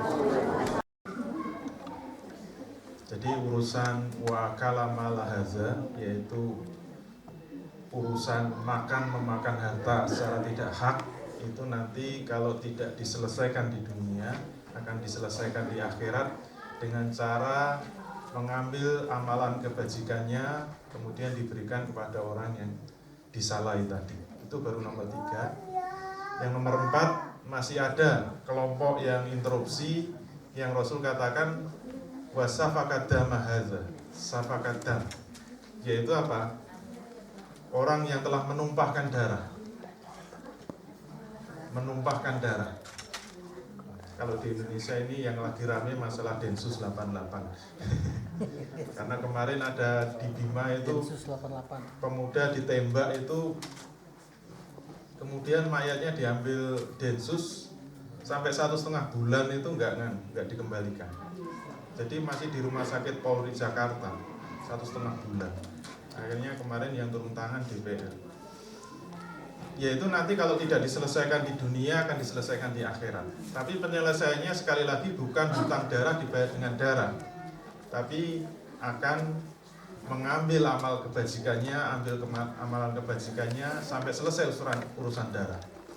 Dan urusan darah tidak hanya membunuh, Tapi mungkin hanya sekedar tabrak lari, mungkin terjatuh, mengeluarkan darah, ini juga sudah utang darah. Karena saya pernah naik motor di Jogja itu, tahu-tahu ada anak-anak muda ngebut, saya diserempet, terus saya langsung jatuh tersungkur, dia lari. Saya lihat nomornya, saya udah nggak lihat gitu. Kaki saya semua berdarah. Ya saya bersyukur nanti saya tuntut di akhirat. Lumayan nambah-nambahi amal kebajikan. Karena amal kebajikan dia akan saya ambil untuk saya. Dan besok semua orang egois. Itu baru nomor 4. Kemudian nomor 5 adalah wadhoroba hadza. Dhoroba itu memukul. Jadi nanti orang yang pernah dipukul, orang yang pernah ditendang, orang yang pernah mungkin dicubit, itu juga akan menuntut. Menuntutnya dengan apa? Dengan mengambil amalan kebajikannya. Selesai 5 perkara. Nah, yang paling menarik dari hadis ini itu apa? Penutupnya. Nabi mengatakan, tadi kelanjutannya kan wa yu'ta hadza min hasanatihi wa hadza min hasanatihi, itu sudah selesai. Urusan akan diambil amal kebajikan selesai. Lanjutan hadisnya apa? Fa'in faniyat hasanatuhu qabla ayyubta ma'alaihi. Nabi kemudian mengatakan, ketika semua amal kebajikannya itu habis diambil, sebelum selesai urusan muamalahnya tadi. Jadi ternyata yang nuntut masih banyak, tapi amal kebajikannya habis. Amal sholatnya habis, amal puasanya habis, amal zakatnya habis, mungkin sudah berkali-kali daftar haji, habis juga, umrohnya habis, sedekahnya habis, penginapannya juga habis. Tapi yang nuntut masih banyak. Kata Rasul begitu, fa'in faniyat hasanatuhu qabla ayyubta ma'alaihi. Terus cara menyelesaikannya bagaimana? Nah, yang paling mengerikan itu penutup hadisnya. Ternyata cara menyelesaikannya ukhidha min khotoyahum faturihat alaihi. Cara menyelesaikan akan diambil dosa-dosa orang yang disalahi tadi, kemudian diberikan orang yang bersalah. Orang bangkrut itu. Jadi kalau habis amal kebajikannya, dibalik. Orang yang disalahi tadi kalau punya dosa diambil, dikasihkan orang yang bersalah tadi. Orang yang berdosa tadi diambil, kalau ada yang disalahi tadi, dosanya diambil, diberikan kepada orang yang bersalah tadi. Penutup hadisnya pendek, faturihat alaihi. Kemudian dia akan dilemparkan ke dalam api neraka. Itulah orang yang disebut muflis, orang yang bangkrut. Karena apa? Dia sebenarnya sudah membawa tiket surga, seharusnya sudah berhak masuk surga. Karena rukun Islam sudah dijalankan semua, tapi karena urusan muamalahnya tidak selesai di dunia, maka akan diselesaikan di akhirat. Itulah yang akan bisa membuat bangkrut, habis semua amal kebajikannya, sehingga dia malah dilemparkan ke dalam api neraka. Selesai hadisnya, maka selesai pula pengajiannya. Sekarang tinggal tanya jawab. Kalau tidak ada pertanyaan, terima kasih.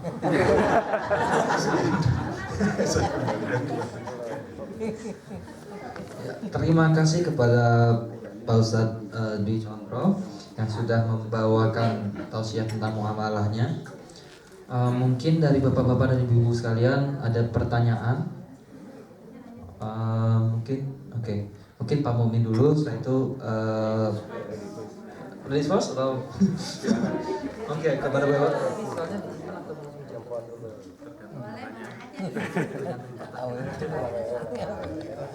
Kalau gitu ke Bu Hirwa dulu mungkin.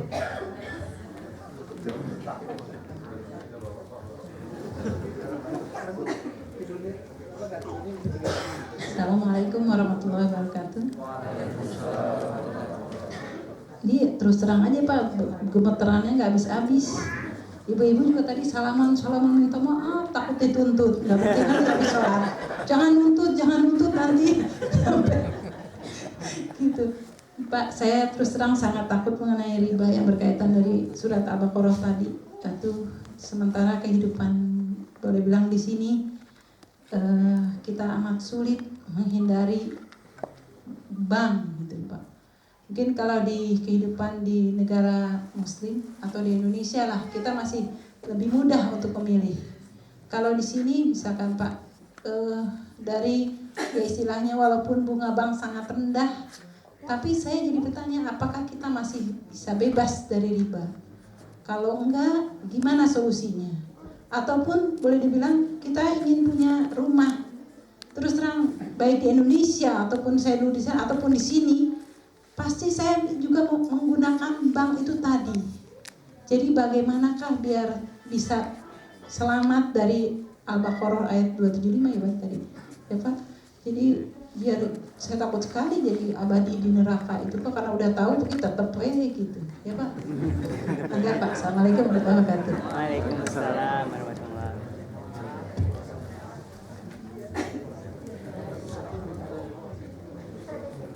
Terima kasih, saya jawab dulu.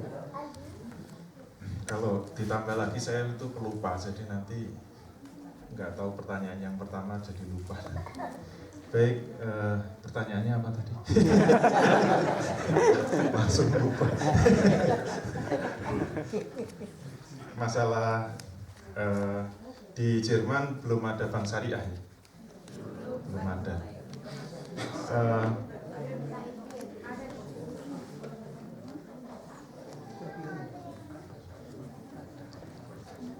Jadi begini ya,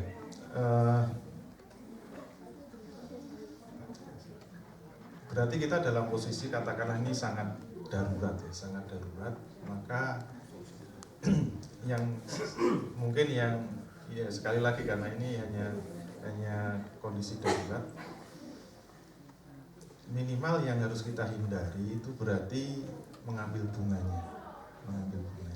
Kalau kita punya simpanan di bank, sebenarnya hukum menyimpan uang di bank itu sebenarnya boleh. Menyimpan itu boleh, karena menyimpan itu memang dibolehkan. Tetapi yang jadi masalah kan kita itu niatnya nyimpen, tapi bank itu memandang bahwa itu bukan menyimpan, tapi akadnya kredit. Jadi diakati utang piutang. Karena utang piutang kemudian dikasih bunga. Kalau dalam pembukuan itu kan disebut kredit kan, bukan menyimpan, bukan menabung. Masalahnya itu sebenarnya kalau hanya menyimpan saja itu dibolehkan. Oleh karena itu saya tidak tahu kalau di dalam bank di Jerman itu apakah masih ada skema-skema yang dibolehkan. Misalnya bolehkah kita itu menyimpan kemudian tidak minta kompensasi apa-apa, misalnya kita minta kepada bank.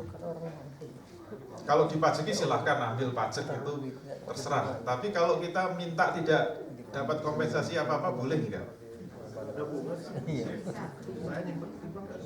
Nah, kalau nggak ada bunga ini masih aman kan? Kalau setahu saya, kalau misalnya ini memang hanya untuk perusahaan. Kalau skema giro setahu saya kalau di luar negeri itu memang tidak ada kompensasi apa-apa. Kalau giro ya, misalnya disiasati kita misalnya membuka giro itu boleh, nah itu mungkin lebih aman. Karena giro yang dapat bunga itu hanya di Indonesia. Setahu saya kalau giro di luar negeri itu memang hanya untuk kepentingan transaksi kan, bukan untuk kredit. Ini saya katakan ini hanya solusi darurat. Tapi kalau kepepetnya masih ada bunga, ya itu jangan sampai disentuh. Dimanfaatkan untuk kepentingan apa saja nggak boleh. Termasuk digunakan untuk sedekah juga nggak boleh. Barang yang haram kalau digunakan sedekah itu nambahi dosa. Bukan nambah pahala tapi nambahi dosa. Karena barang yang haram itu, harta yang haram dimanfaatkan untuk apa saja haram. Karena harta yang haram itu asumsinya bukan milik kita. Kalau bukan milik kita kok dimanfaatkan? Coba bayangkan kalau di depan kantor kita ada mobil, kita manfaatkan rame-rame, kita sumbangkan masjid. Bukan barangnya kok disumbangkan masjid. Itu dapat pahala apa dapat dosa? Ya, malah tambah dosa kan. Karena bunga bank itu sesuatu yang haram, maka memanfaatkan harta yang haram hukumnya haram. Tidak boleh. Itu kondisi yang sangat darurat begitu. Oleh karena itu dia tinggal dilihat masih bisa disiasati apa tidak. Syukur-syukur memang ada bank syariah itu insya Allah lebih aman. Atau tadi katanya ada yang bank yang sudah mirip syariah. Ya, saya baru dengar ini memang. Karena kemarin di Hannover itu profesor dari Inggris mengatakan ada sistem perbankan yang tidak syariah tapi prakteknya kayak syariah. Dari Frank ada. Ya itu lumayan. Berdoa sampai ke kabut. Ya itu untuk masalah bunga ya. Ya kepepetnya itu jangan diambil lah bunganya. Kemudian yang kedua masalah kredit ya, kredit rumah, kredit mungkin kendaraan dan sebagainya. Sebenarnya kalau dalam Islam kalimat tadi wa ahalallahul bai'a wa harrama riba. Allah menghalalkan jual beli dan mengharam riba. Itu sebenarnya kalau mau diterjemahkan dengan bahasa yang sederhana, yang disebut jual beli itu apa sih? Kalau disederhanakan jual beli itu kan uang ketemu barang menghasilkan uang. Jadi laba yang diambil dari jual beli itu boleh, walaupun dibayar secara kredit. Misalnya saya punya iPad ini ya, saya jual ke Pak Doni, harganya berapa? 1 juta, kalau cash 1 juta, mau nggak? Wah saya nggak kuat kalau 1 juta, bisanya kredit. Kalau kita bilang, kalau kredit 1,2 juta, mau nggak? Dibayar 12 kali. Kalau Pak Doni mau, maka harus diakati bahwa ini harganya 1,2 juta, dibayar 12 kali. Saya berarti kan dapat keuntungan berapa? 200.000 kan tambahannya. Itu halal. Itu halal. Dan itulah yang disebut jual beli. Makanya dalam bahasa ekonomi kredit ada dua. Kalau uang ketemu barang menghasilkan uang, kemudian pembayarannya itu dicicil, diansur, itu namanya kredit terhadap jual beli. Kalau dalam istilah fikih itu namanya dain, utang piutang dalam perdagangan. Dain, namanya duyun. Dain itu simbolnya bank muamalah itu kan tulisannya Arab dain. Itu utang perdagangan. Berarti itu memang di sektor real, di sektor perdagangan. Itu kredit yang pertama. Tapi ada kredit uang ketemu uang menghasilkan uang. Nah itulah yang disebut riba. Jadi utang 1 juta bayarnya 1.100.000. Yang 100.000 dicicil selama 11 bulan, 100.000-nya itu haram. Karena tidak ada barang yang diperjualbelikan. Makanya sekarang yang ditempuh bank syariah, kenapa ada bank syariah? Bank syariah itu diadakan untuk menghindari utang piutang. Jadi yang tidak boleh ada dalam akad di bank syariah itu qard atau utang piutang.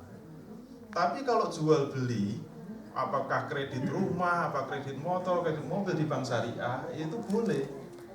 Kenapa? Akadnya jual beli, bukan akad utang piutang atas uang. Jadi uang ketemu uang menghasilkan uang, itu yang disebut riba. Tapi kalau uang ketemu barang menghasilkan uang, itu laba, bukan riba. Dan itu halal. Itulah yang membedakan antara, memang tipis ya, tipis. Makanya yang harus ada di dalam bank syariah itu harus ada sektor realnya. Sektor real itu ada dua macam, apakah barang atau jasa. Yang tidak boleh itu uang. Jadi uang tidak boleh menjadi alat komoditas yang diutang piutangkan kemudian menghasilkan uang, itu yang nggak boleh. Nah oleh karena itu masalahnya sekarang kan tidak ada bank syariah di sini gitu. Kalau mau kredit rumah gimana? Ya sekali lagi bisa nggak disiasati, mungkin ngomong sama banknya, saya maunya jual beli, bisa nggak? Diakati jual beli, nanti bayarnya secara ansuran. Kalau bisa dipahami ini jual beli rumah, tapi bayarnya ansuran itu boleh, halal itu. Walaupun harga cash dengan cicilan beda, itu bukan dua akad juga. Yang penting disepakati bahwa harga dealnya, yang harga disepakati itu adalah harga ansuran. Tapi harus diingat lagi, kalau misalnya cash itu 1 juta, angsuran 1,2 juta, itu harus flat 1,2 juta, nggak boleh ada perubahan. Kalau nanti ada perubahan suku bunga kita mengikuti, yaitu namanya 2 akad, nggak boleh. Jadi harus tetap apapun yang terjadi ketemunya 1,2 juta kalau jual beli. Itu yang disebut jual beli. Nah, kira-kira bisa nggak diupayakan kayak gitu? Kalau bisa ya monggo. Mungkin bank yang tadi yang landasannya etik bisa dilakukan. Oleh karena itu sebenarnya kalau itu terkait dengan kredit barang itu lebih aman. Tinggal ngomongnya bisa nggak.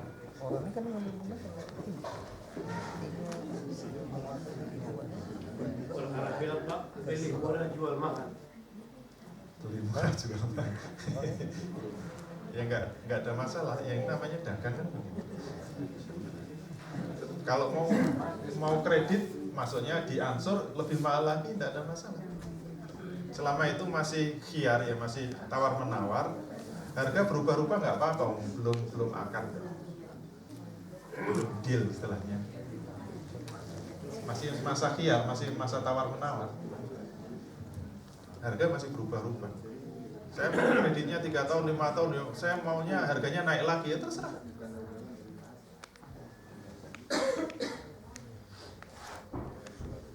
Jadi kesimpulannya apa? Kredit barang itu boleh, tapi kalau kredit uang itu tidak boleh. Namanya sama-sama kredit. Oke, gitu ya. Allah alam.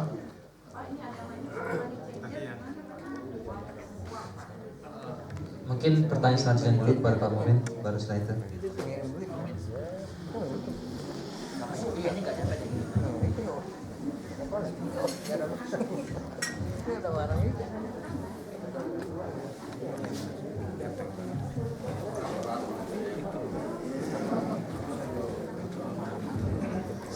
Assalamualaikum warahmatullahi wabarakatuh. Alhamdulillah, sebetulnya pada kesempatan yang baik ini saya ingin menimba ilmu yang sebanyak-banyaknya, tapi sayang waktu yang sangat singkat ini tidak bisa. Cuma hanya saya ada sesuatu yang terbentur dalam pemikiran saya itu mengenai soal di alam masyarakat tadi. Bapak Ustaz tadi mengatakan bahwa ada penuntutan orang kepada Allah. Mereka menuntut, ya Allah, kenapa mereka dia itu menuntut, dia itu berfitnah atau semacam gini.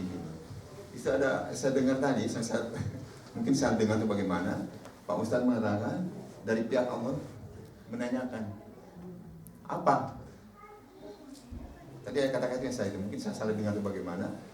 Nah, di sini saya agak terbentur dengan kata, karena apa itu sebetulnya buat saya sendiri itu bukan kata-kata untuk Maha Pencipta.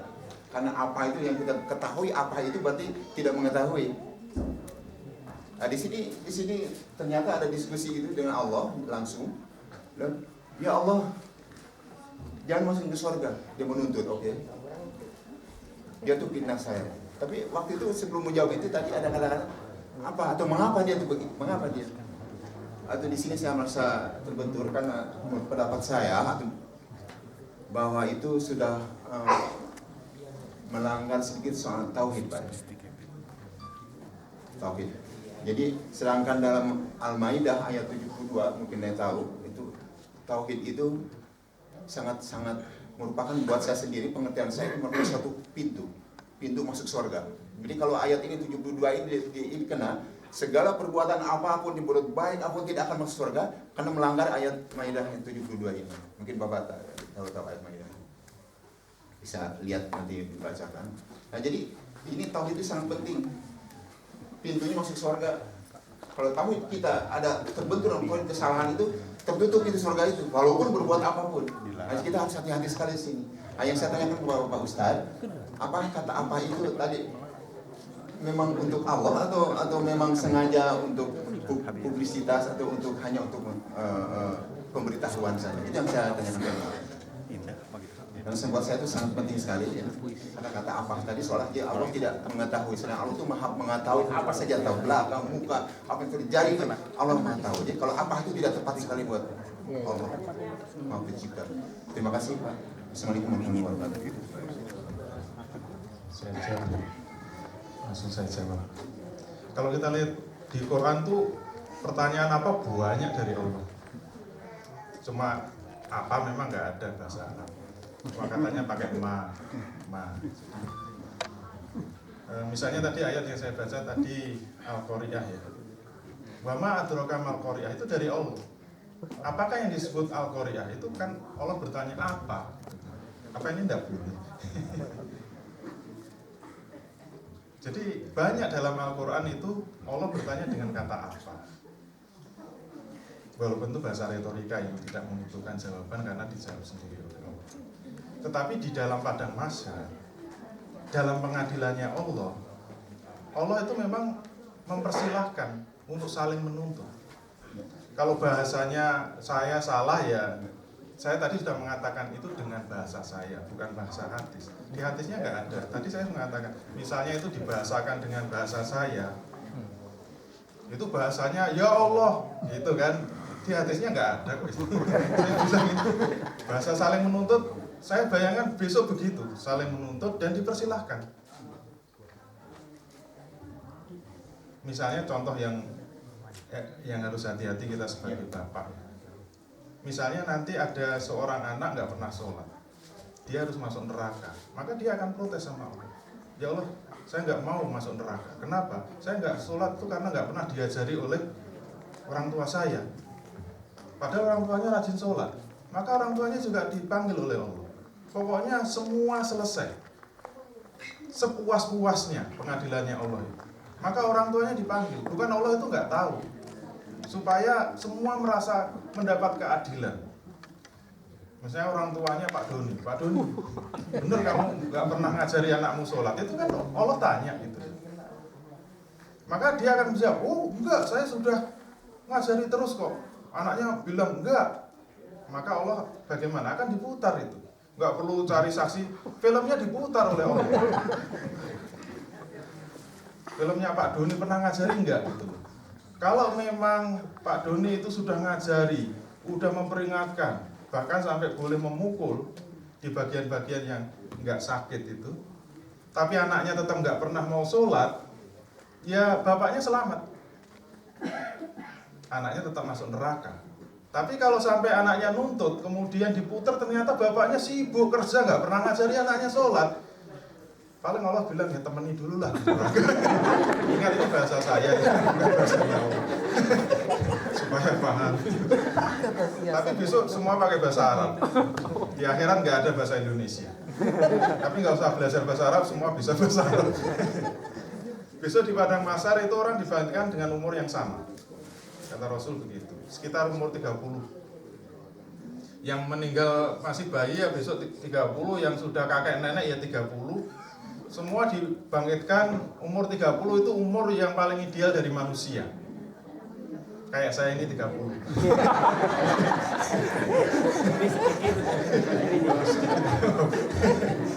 Sudah malam soalnya. Sudah jam 1 malam. Dan semua dalam keadaan tidak pakai busana sehelai pun. Telanjang bulat lat-lat. Dan yang laki-laki masih kulub. Maksudnya belum disunat. Sampai anaknya Nabi itu, siapa, Fatimah itu dengar hadis ini, dia langsung protes sama abinya. Ya abi, ya dalam bahasa saya, bagaimana kalau semua telanjang apa nggak malu gitu.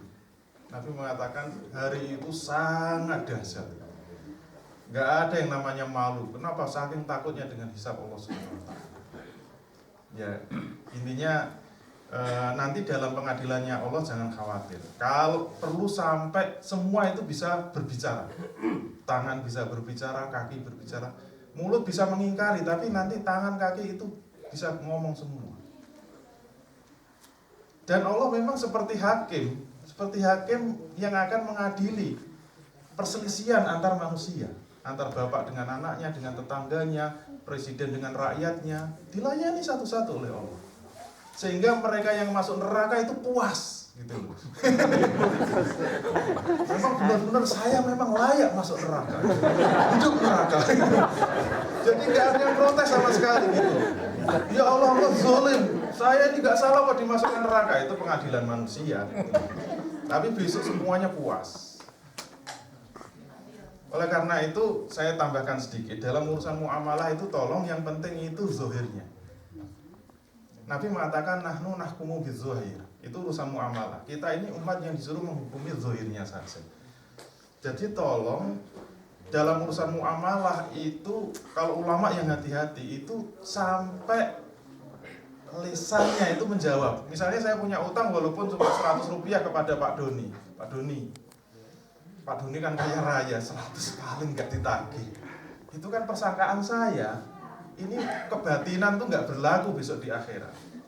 Makanya Pak Doni, saya punya utang 100 rupiah, dihalalkan ya. Kalau diem saja kejar, dihalalkan ya. Sampai jawab iya, nah itu. Kenapa? Besok diputar filmnya.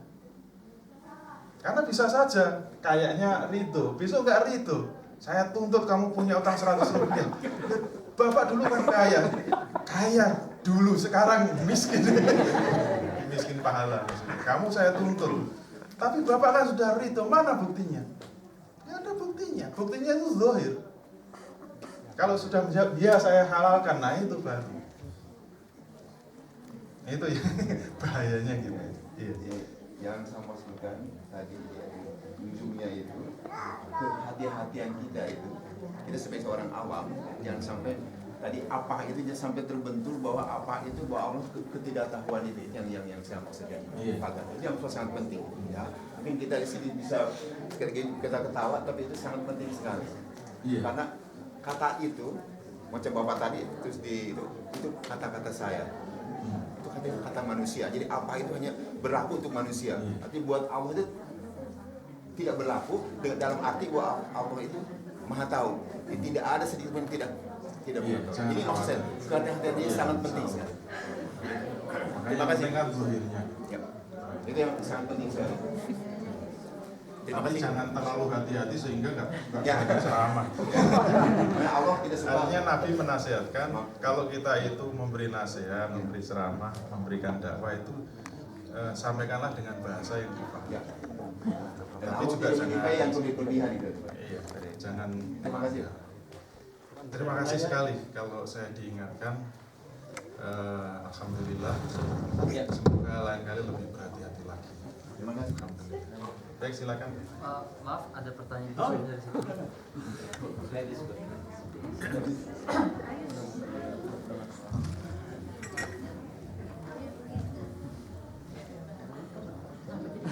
Ini pertanyaan dari kiri kanan pada takut ngomong, saya juga nggak tahu Pak. Ini Pak bertanya tentang gimana tentang money changer. Katanya uang ketemu uang gitu. Bagaimana Pak?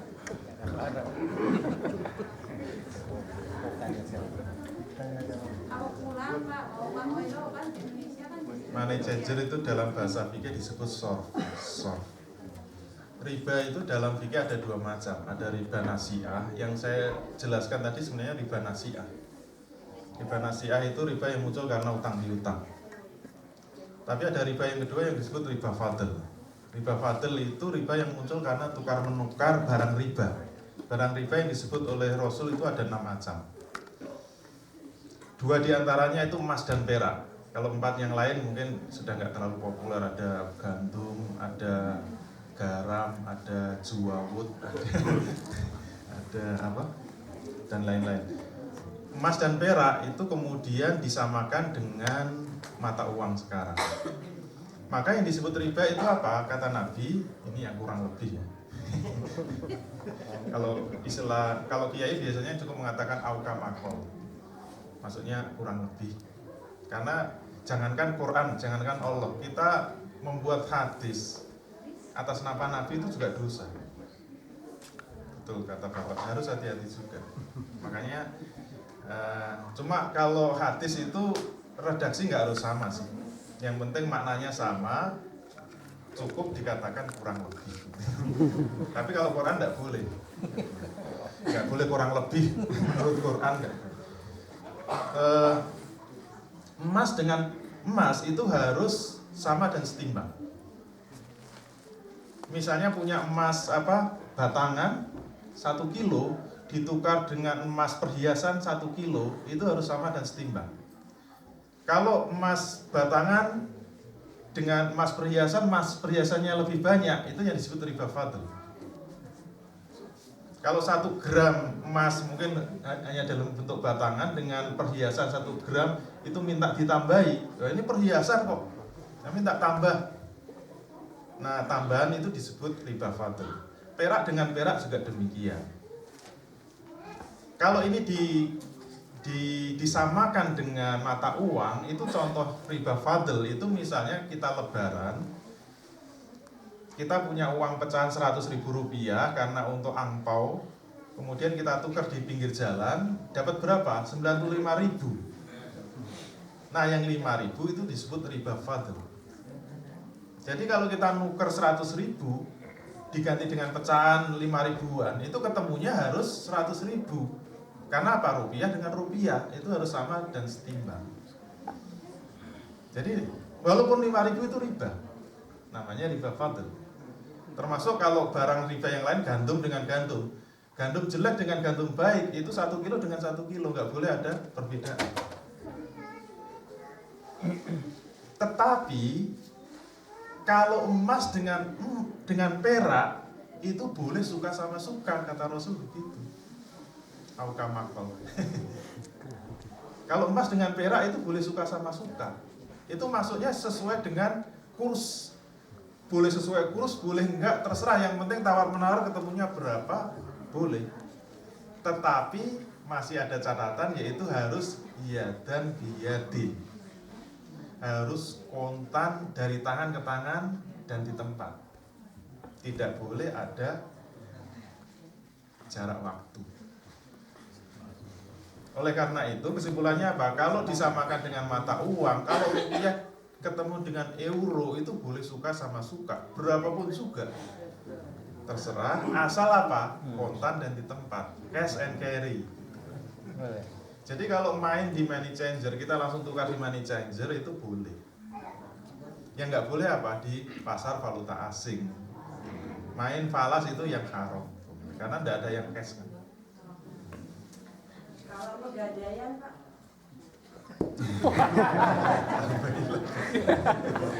Nyambung. Pegadaian itu hakikatnya utang piutang. Cuma pegadaian itu minta barang menjadi jaminan. Jadi sebenarnya hakikatnya utang piutang. Saya itu sebenarnya butuh uang 1 juta. Karena saya butuh uang cash. Pegadaian itu minta jaminan. Misalnya ini dianggap layaklah 1 juta, ini akan dijadikan sebagai jaminan, kemudian saya dapat utang 1 juta. Nah, kemudian mengembalikannya kan diansur plus bunga, gitu kan. Karena itu utang piutang, karena ada tambahannya. Nah, itulah tambahan dari utang piutang, itu yang disebut riba. Itu yang dalam pegadaian itu. Karena itu akadnya utang piutang. Ini plus jaminan kalau dalam pegadaian.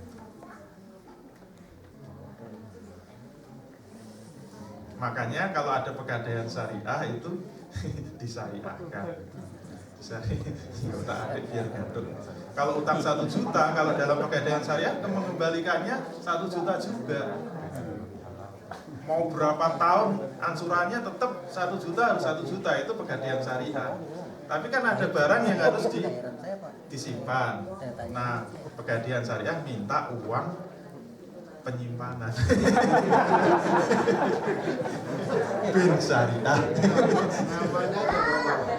Namanya aja Bapak. Allah Allah. Secara itunya Pak, duitnya kan tetap lebih tujuannya, tetap mencari plus kan gitu, mencari untung. Cuman namanya Bapak sebagai sewa gitu ya. Bukan sewa kan Apa tukang nyimpan gitu loh, tukang nyimpan. jasa menjaga barang.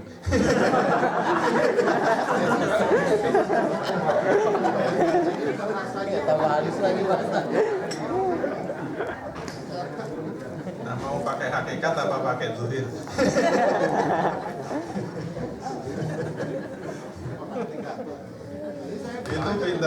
Saya bilang ke bank saya, umpama saya nyimpan duit deposit sana, oke, saya bilang nanti saya taruh duit saya di sini, antara saya mau nyimpan sama kalian, jadi saya kasih saya uangnya, bukan bunga gitu.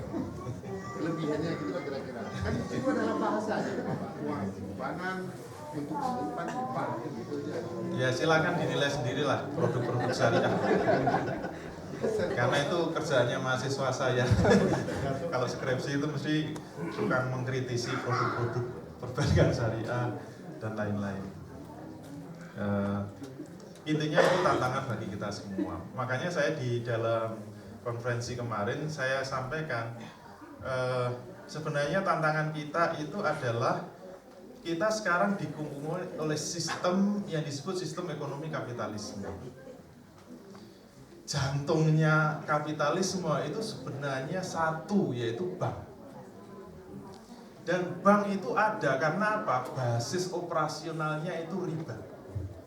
Kalau riba atau bunga dihapuskan, bank itu bubar semua. Saya katakan jantung itu karena apa? Karena semua aliran darah itu masuk ke jantung. Cuma aliran darah kalau dalam bahasa ekonomi itu uang. Jadi bank itu kan lembaga intermediasi yang menghubungkan antara rumah tangga dengan perusahaan.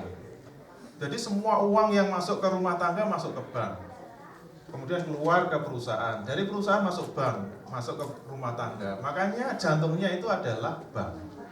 Oleh karena itu, bank itu seluruh sistem operasionalnya pakai riba. Oleh karena itu, kalau ini diislamkan itu susahnya minta ampun. Sekarang yang dilakukan oleh pakar-pakar ekonomi Islam itu islamisasi terhadap ekonomi kapitalisme. Maka kemarin saya tawarkan dalam konferensi itu bagaimana kalau ada pemikiran besar kita walaupun ini jangka panjang, marilah kita membuat sistem ekonomi sendiri gitu. Kalau sekarang yang dikenal sistem ekonomi ada dua, ada kapitalisme, ada sosialisme. Kemudian ada yang nyampur-nyampur namanya welfare state, itu kayak Jerman itu welfare state. Sebenarnya masih ada yang ketiga sistem itu, yaitu sistem ekonomi Islam. Yang kayak apa itu yang sudah saya tulis dalam buku saya. Promosi. Bukunya ada. Itu yang memang belum populer. Oleh karena itu saya kemana-mana mempopulerkan sebenarnya ada sistem ekonomi alternatif, yaitu sistem ekonomi Islam. Itu yang saya tulis ini. Judulnya memang Ekonomi Islam Mazhab Hamfara. Ini nama perguruan tinggi saya di Jogja ini. Namanya Sekolah Tinggi Ekonomi Islam Hamfara. Itu singkatan dari Hadza min fadli Rabbi. Itu ucapannya Nabi Sulaiman. Karena Nabi yang paling kaya raya di dunia ini kan Nabi Sulaiman. Ketika beliau mendapatkan anugerah yang sangat luar biasa dari Allah, ucapannya cuma satu kalimat, hadza min fadli rabbi. Ini adalah karunia dari Tuhan. Liyabluwani a'ashkuru am akfur. Ini hanya untuk mengujiku, apakah aku bisa bersyukur atau aku mengkufuri nikmat yang diberikan oleh Allah. Itu ucapan Nabi Sulaiman, kemudian disingkat hadza min fadli rabbi itu hamfara. Maka saya sebut ada satu sistem ekonomi yang langsung dari Allah Subhanahu wa taala, saya sebut hadza min fadli rabbi. Bukan dari islamisasi ekonomi kapitalisme. Sehingga kalau saya katakan bukan islamisasi, berarti sistem ekonomi Islam punya jantung sendiri yang bukan bank. Apa namanya? Silakan dibaca. Biar penasaran sekali. Begitu ya? Masih ada lagi? Maaf sebenarnya ini tinggal 2 pertanyaan terakhir, setelah itu kita akan langsung ke sholat isya. Oke, monggo Pak. Monggo ya. Pak, saya mau kembali ke tadi masalah uang simpanan di bank. Alhamdulillah saya tidak punya uang simpanan di bank. Saya punya barang. Masalahnya ada beberapa ulama yang memberikan izin untuk mengambil bunga di bank, tetapi bukan sebagai sedekah atau zakat atau apa amal muamalah, tetapi hanya sebagai pengganti hal-hal yang misalnya di Eropa sini, kalau kita pakai mobil kita harus bayar asuransi. Sedangkan asuransi itu tidak diterima dalam Islam, jadi uang itu dipergunakan untuk bayar mobil asuransi. Itu dibenarkan para beberapa ulama besar, mungkin lebih tahu dari saya. Dan kedua Pak, yang saya mau nanyakan, Bank Muamalah itu belum lama baru saya kenal di Jerman sini, karena saya sudah cukup lama saya di Indonesia Bank Syariah. Katanya kalau bank itu saya misalnya kepingin beli rumah dengan harga 100 juta, saya tidak punya duit, saya pergi ke bank. Bank beli rumah itu 100 juta dan bank jual sama saya 120 juta. Itu halal. Betul, saya tahu itu halal. Jadi pertama yang saya mau nanyakan, apa yang bank itu perlu dari saya? Jaminan apa? Apa kalau saya tidak punya apa-apa bisa saya ambil rumah itu? Toh kalau saya punya jaminan misalnya. Terus dalam perjalanan pembayaran itu setengah tahun kemudian perusahaan saya bangkrut atau saya jadi kemiskinan. Apa yang terjadi dengan rumah itu? Apa bank ambil kembali rumah itu? Dan kemana duit saya yang saya tawarkan? Ini yang saya jadi pertanyaan, karena ini ada pertanyaan kepada saya mau menanyakan kepada Bapak, insyaallah dapat jawaban yang baik. Jazakumullah. Ini terakhir ya. Tambah terus saya pingsan. Paling lama ilmunya kelihatan kalau cuma sedikit. Soalnya lama-lama susah sih. Saya menghormati pendapat ulama tadi. Insya Allah mungkin Yusuf Qardawi termasuk yang membolehkan itu. Kalau saya sendiri ya tetap dengan jawaban yang tadi. Sesuatu yang haram, pemanfaatannya tetap haram. Itu jawaban saya.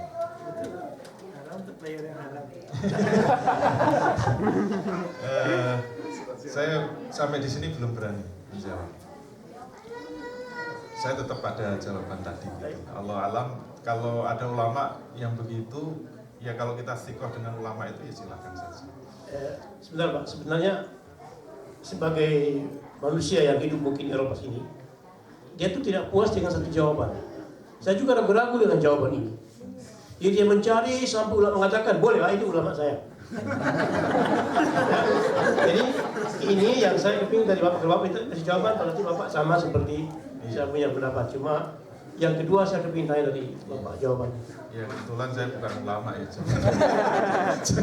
jangan jadi rujukan. Yang kedua masalah jaminan. Sebenarnya biasanya yang dipakai jaminan kan rumah yang kita perjualbelikan. Sebenarnya ini ada cacat. Jadi rumah yang kita beli itu sebenarnya tidak bisa jadi jaminan karena itu belum menjadi milik kita. Yang seharusnya boleh menjadi jaminan itu barang yang sudah kita miliki secara sempurna. Ini memang terjadi khilaf. Kalau saya berpendapat tidak boleh. Tapi kalau kita lihat fatwa MUI untuk berlakunya bank syariah di Indonesia itu dibolehkan. Ya kembali mau ikut ulama mana? Kalau saya bukan ulama, jadi karena bukan ulama ya cenderung hati-hati. Oleh karena itu, kalau mau pakai jaminan itu barang yang lain yang sudah menjadi milik kita. Misalnya kita kredit mobil, jaminannya sertifikat rumah, atau kredit rumah, jaminannya BPKB mobil kalau di Indonesia begitu. Ya asal masuk oleh bank dihargai, ya itu menurut saya lebih hati-hati lah, itu lebih. Kemudian kalau dalam perjalanannya kemudian tidak bisa menyelesaikan hutangnya, terus bagaimana status jaminan itu? Bahwa jaminan itu bukan milik bank. Kalau di dalam fikih itu jaminan itu tetap milik orang yang ngambil kredit tadi. Jadi bank tidak boleh begitu fail, begitu gagal bayar nggak bisa, itu nggak boleh langsung disita, nggak boleh. Jadi kalau penyelesaiannya sesuai syariat yang saya pahami, sesuai dengan Islam, itu barang jaminan itu harus dikembalikan kepada yang punya untuk dijual. Maka kalau ada kelebihan itu menjadi hak pemilik jaminan itu. Tapi kalau kurang, ya tetap masih punya utang yang nanti bisa ditunggu sampai akhirat, yang harus dilunasi. Tetapi tidak boleh langsung diambil, karena barang jaminan itu belum pemindahan kepemilikan, belum ada pemilik. Itu hanya dititipkan supaya orang nggak lari gitu. Tapi tidak ada pemindahan kepemilikan. Oleh karena itu sebenarnya yang masih memiliki barang jaminan itu adalah pemilik. Sehingga untuk menjual itu harus persetujuan pemiliknya. Dan berapa dia mau menjual terserah. Kalau perlu dia upayakan supaya setinggi-tingginya. Karena yang berhak bukan bank, tapi pemilik. Oleh karena itu tidak boleh langsung diambil oleh bank, dan pemiliknya silahkan menjual kemana saja, minta bantuan bank juga boleh. Yang penting harus diupayakan ya setinggi-tingginya supaya bisa menutup kekurangan utang. Yang kalau ada lebih harus dikembalikan. Itu yang sesuai syariat. Kalau bank tidak seperti itu, masih belum sesuai syariat. Jalannya wallahu alam masih ada.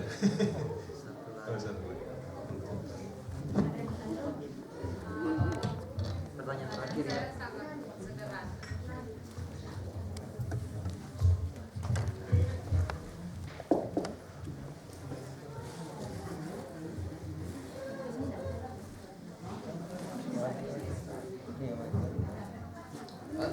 Pak Ustadz, pertanyaan saya sangat sederhana, tapi bagaimana kalau seseorang itu dia tidak menabung, tetapi dia bentuk tabungan itu dia membeli dolar atau dia beli emas dan kemudian harganya itu naik.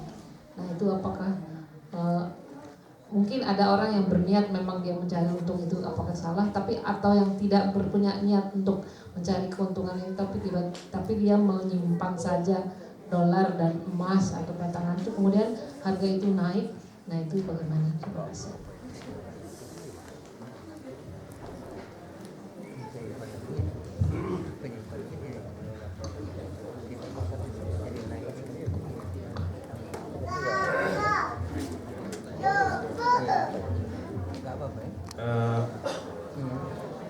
Menurut saya simpanan yang paling aman, nyaman dan menarik itu memang emas. Kalau masih menyimpan dolar itu menurut saya masih kurang cerdas. Yang paling cerdas itu memang kalau punya kekayaan itu simpan dalam bentuk emas. Tapi harus hati-hati, masih ada satu hukum yang harus kita perhatikan, bahwa menyimpan uang termasuk menyimpan emas itu haram. Kena hukum kanzul mal. Ayatnya itu walladzina yaknizuna adz-dzahaba wal fiddata wa la yunfiqunaha fi sabilillah fabashirhum bi'adzabin alim. Orang-orang yang menyimpan emas dan perak dan tidak mau membelanjakan di jalan Allah, maka berilah kabar gembira dengan azab yang sangat pedih. Jadi kalau emas dan perak itu disamakan dengan uang tadi, menyimpan emas itu haram, menyimpan perak itu haram, menyimpan uang itu juga haram. Namanya kanzul mal. Terus bagaimana? Yang dibolehkan itu bukan menyimpan emas atau menyimpan uang. Yang dibolehkan itu idkhar. Idkhar itu menabung dengan niatan untuk konsumsi atau keperluan yang tertunda. Jadi kalau kita mau menyimpan uang harus diniati. Misalnya saya mau naik haji, karena saya belum punya uang, saya harus nabung. Nah, nabung dalam rangka untuk naik haji itu boleh. Tapi kalau nabung saja itu nggak boleh. Itu rahasia ekonomi Islam supaya apa? Supaya emas dan perak itu jangan sampai diam.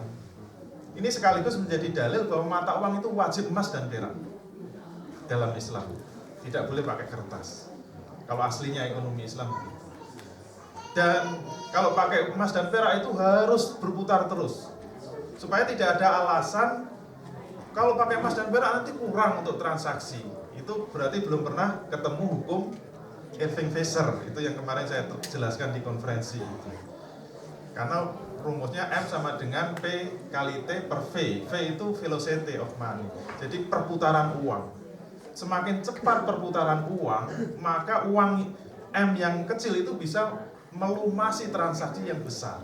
Misalnya uang Rp1.000 itu jangan dianggap hanya bisa untuk transaksi Rp1.000 saja. Itu kalau sekali. Tapi coba saya beli kerupuk Rp1.000 ke Pak Doni. Pak Doni dapat uang 1.000, kemudian beli pulsa Rp1.000. Kemudian dibelikan lagi Rp1.000. Kalau sehari itu berputar 1.000 kali, itu sebenarnya bisa melumasi 1 juta transaksi, walaupun hanya Rp1.000. Itu rahasia kenapa menyimpan uang itu tidak boleh. Jadi kalau uang itu berputar dengan cepat, itu menggairahkan ekonomi, membuat ekonomi tumbuh, semua bisnis itu akan laku. Tidak ada pengangguran, nggak harus jadi pegawai negeri, bisnis apa saja laku. Rahasianya apa? Tidak boleh ada kanzul mal. Dan mata uang yang paling stabil di seluruh dunia dan akhirat yaitu emas dan perak. Oleh karena itu, kalau kepepetnya kita harus kaya, ya nggak apa-apa lah kalau terpaksa kaya. Caranya gimana? Kaya yang aman dan sejahtera itu simpan aja dengan emas, tapi harus diniatkan. Misalnya untuk naik haji, untuk beli rumah, atau beli mobil. Kemudian kita menunggu sampai harganya naik, nggak apa-apa. Kenapa? Tadi emas dengan perak itu sama dengan emas dengan dolar, emas dengan rupiah. Boleh suka sama suka, asal kontan dan di tempat. Kita beli emasnya kontan, kemudian kita nunggu sampai nanti naik, kita jual lagi, asal kontan juga, itu boleh. Emas ketemu dolar gitu loh. Mungkin saya dulu pernah dikasih dikasih dinar itu. Satu dinar, saya seminar kemudian cendera matanya itu koin dinar. Saya tanya harga dinar berapa? Waktu itu 350.000 satu koin itu, 350.000. Kemudian saya niatkan untuk naik haji. Padahal nggak tambah-tambah, satu dinar terus. Sekarang saya tanya, satu dinar itu sudah 2 juta lebih, 2,5 juta mungkin. Dari 350.000 saya diamkan saja menjadi 2,5 juta. Itu bukan berarti emas mengalami naik harganya, enggak. Itu sebenarnya rupiahnya jeblok gitu. Emas itu stabil terhadap barang yang lain, bukan terhadap uang kertas. Uang kertas itu turun terus. Tapi kalau emas dengan kambing, zaman Rasul itu satu ekor kambing yang gede itu 1 dinar. Sampai sekarang kita punya 1 dinar itu 1 ekor kambing, 1.500 tahun. Kalau 1 dirham itu zaman Rasul bisa beli ayam kampung, bukan ayam kampus ya. Kalau ayam kampus 1 juta, mahal.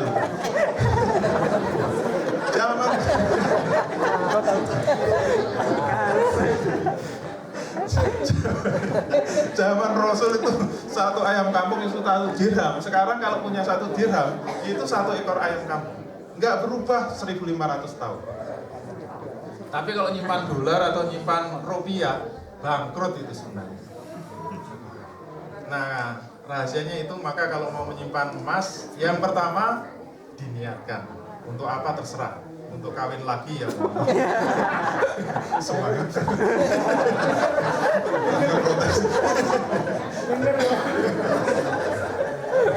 Yang kedua, nanti kalau mau dijual harus kontan dan hitamkan. Wallahu a'lam. Assalamualaikum warahmatullahi wabarakatuh.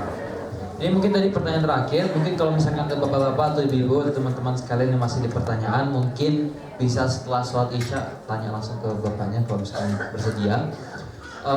Mungkin sekian dulu. Setelah ini kita langsung sholat isya dan setelah itu lanjutkan dengan makan malam bersama.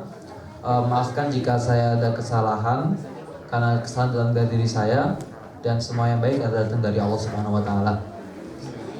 Billahi taufiq wal hidayah wa ridha wal inayah wal hikmah. Wassalamualaikum warahmatullahi wabarakatuh.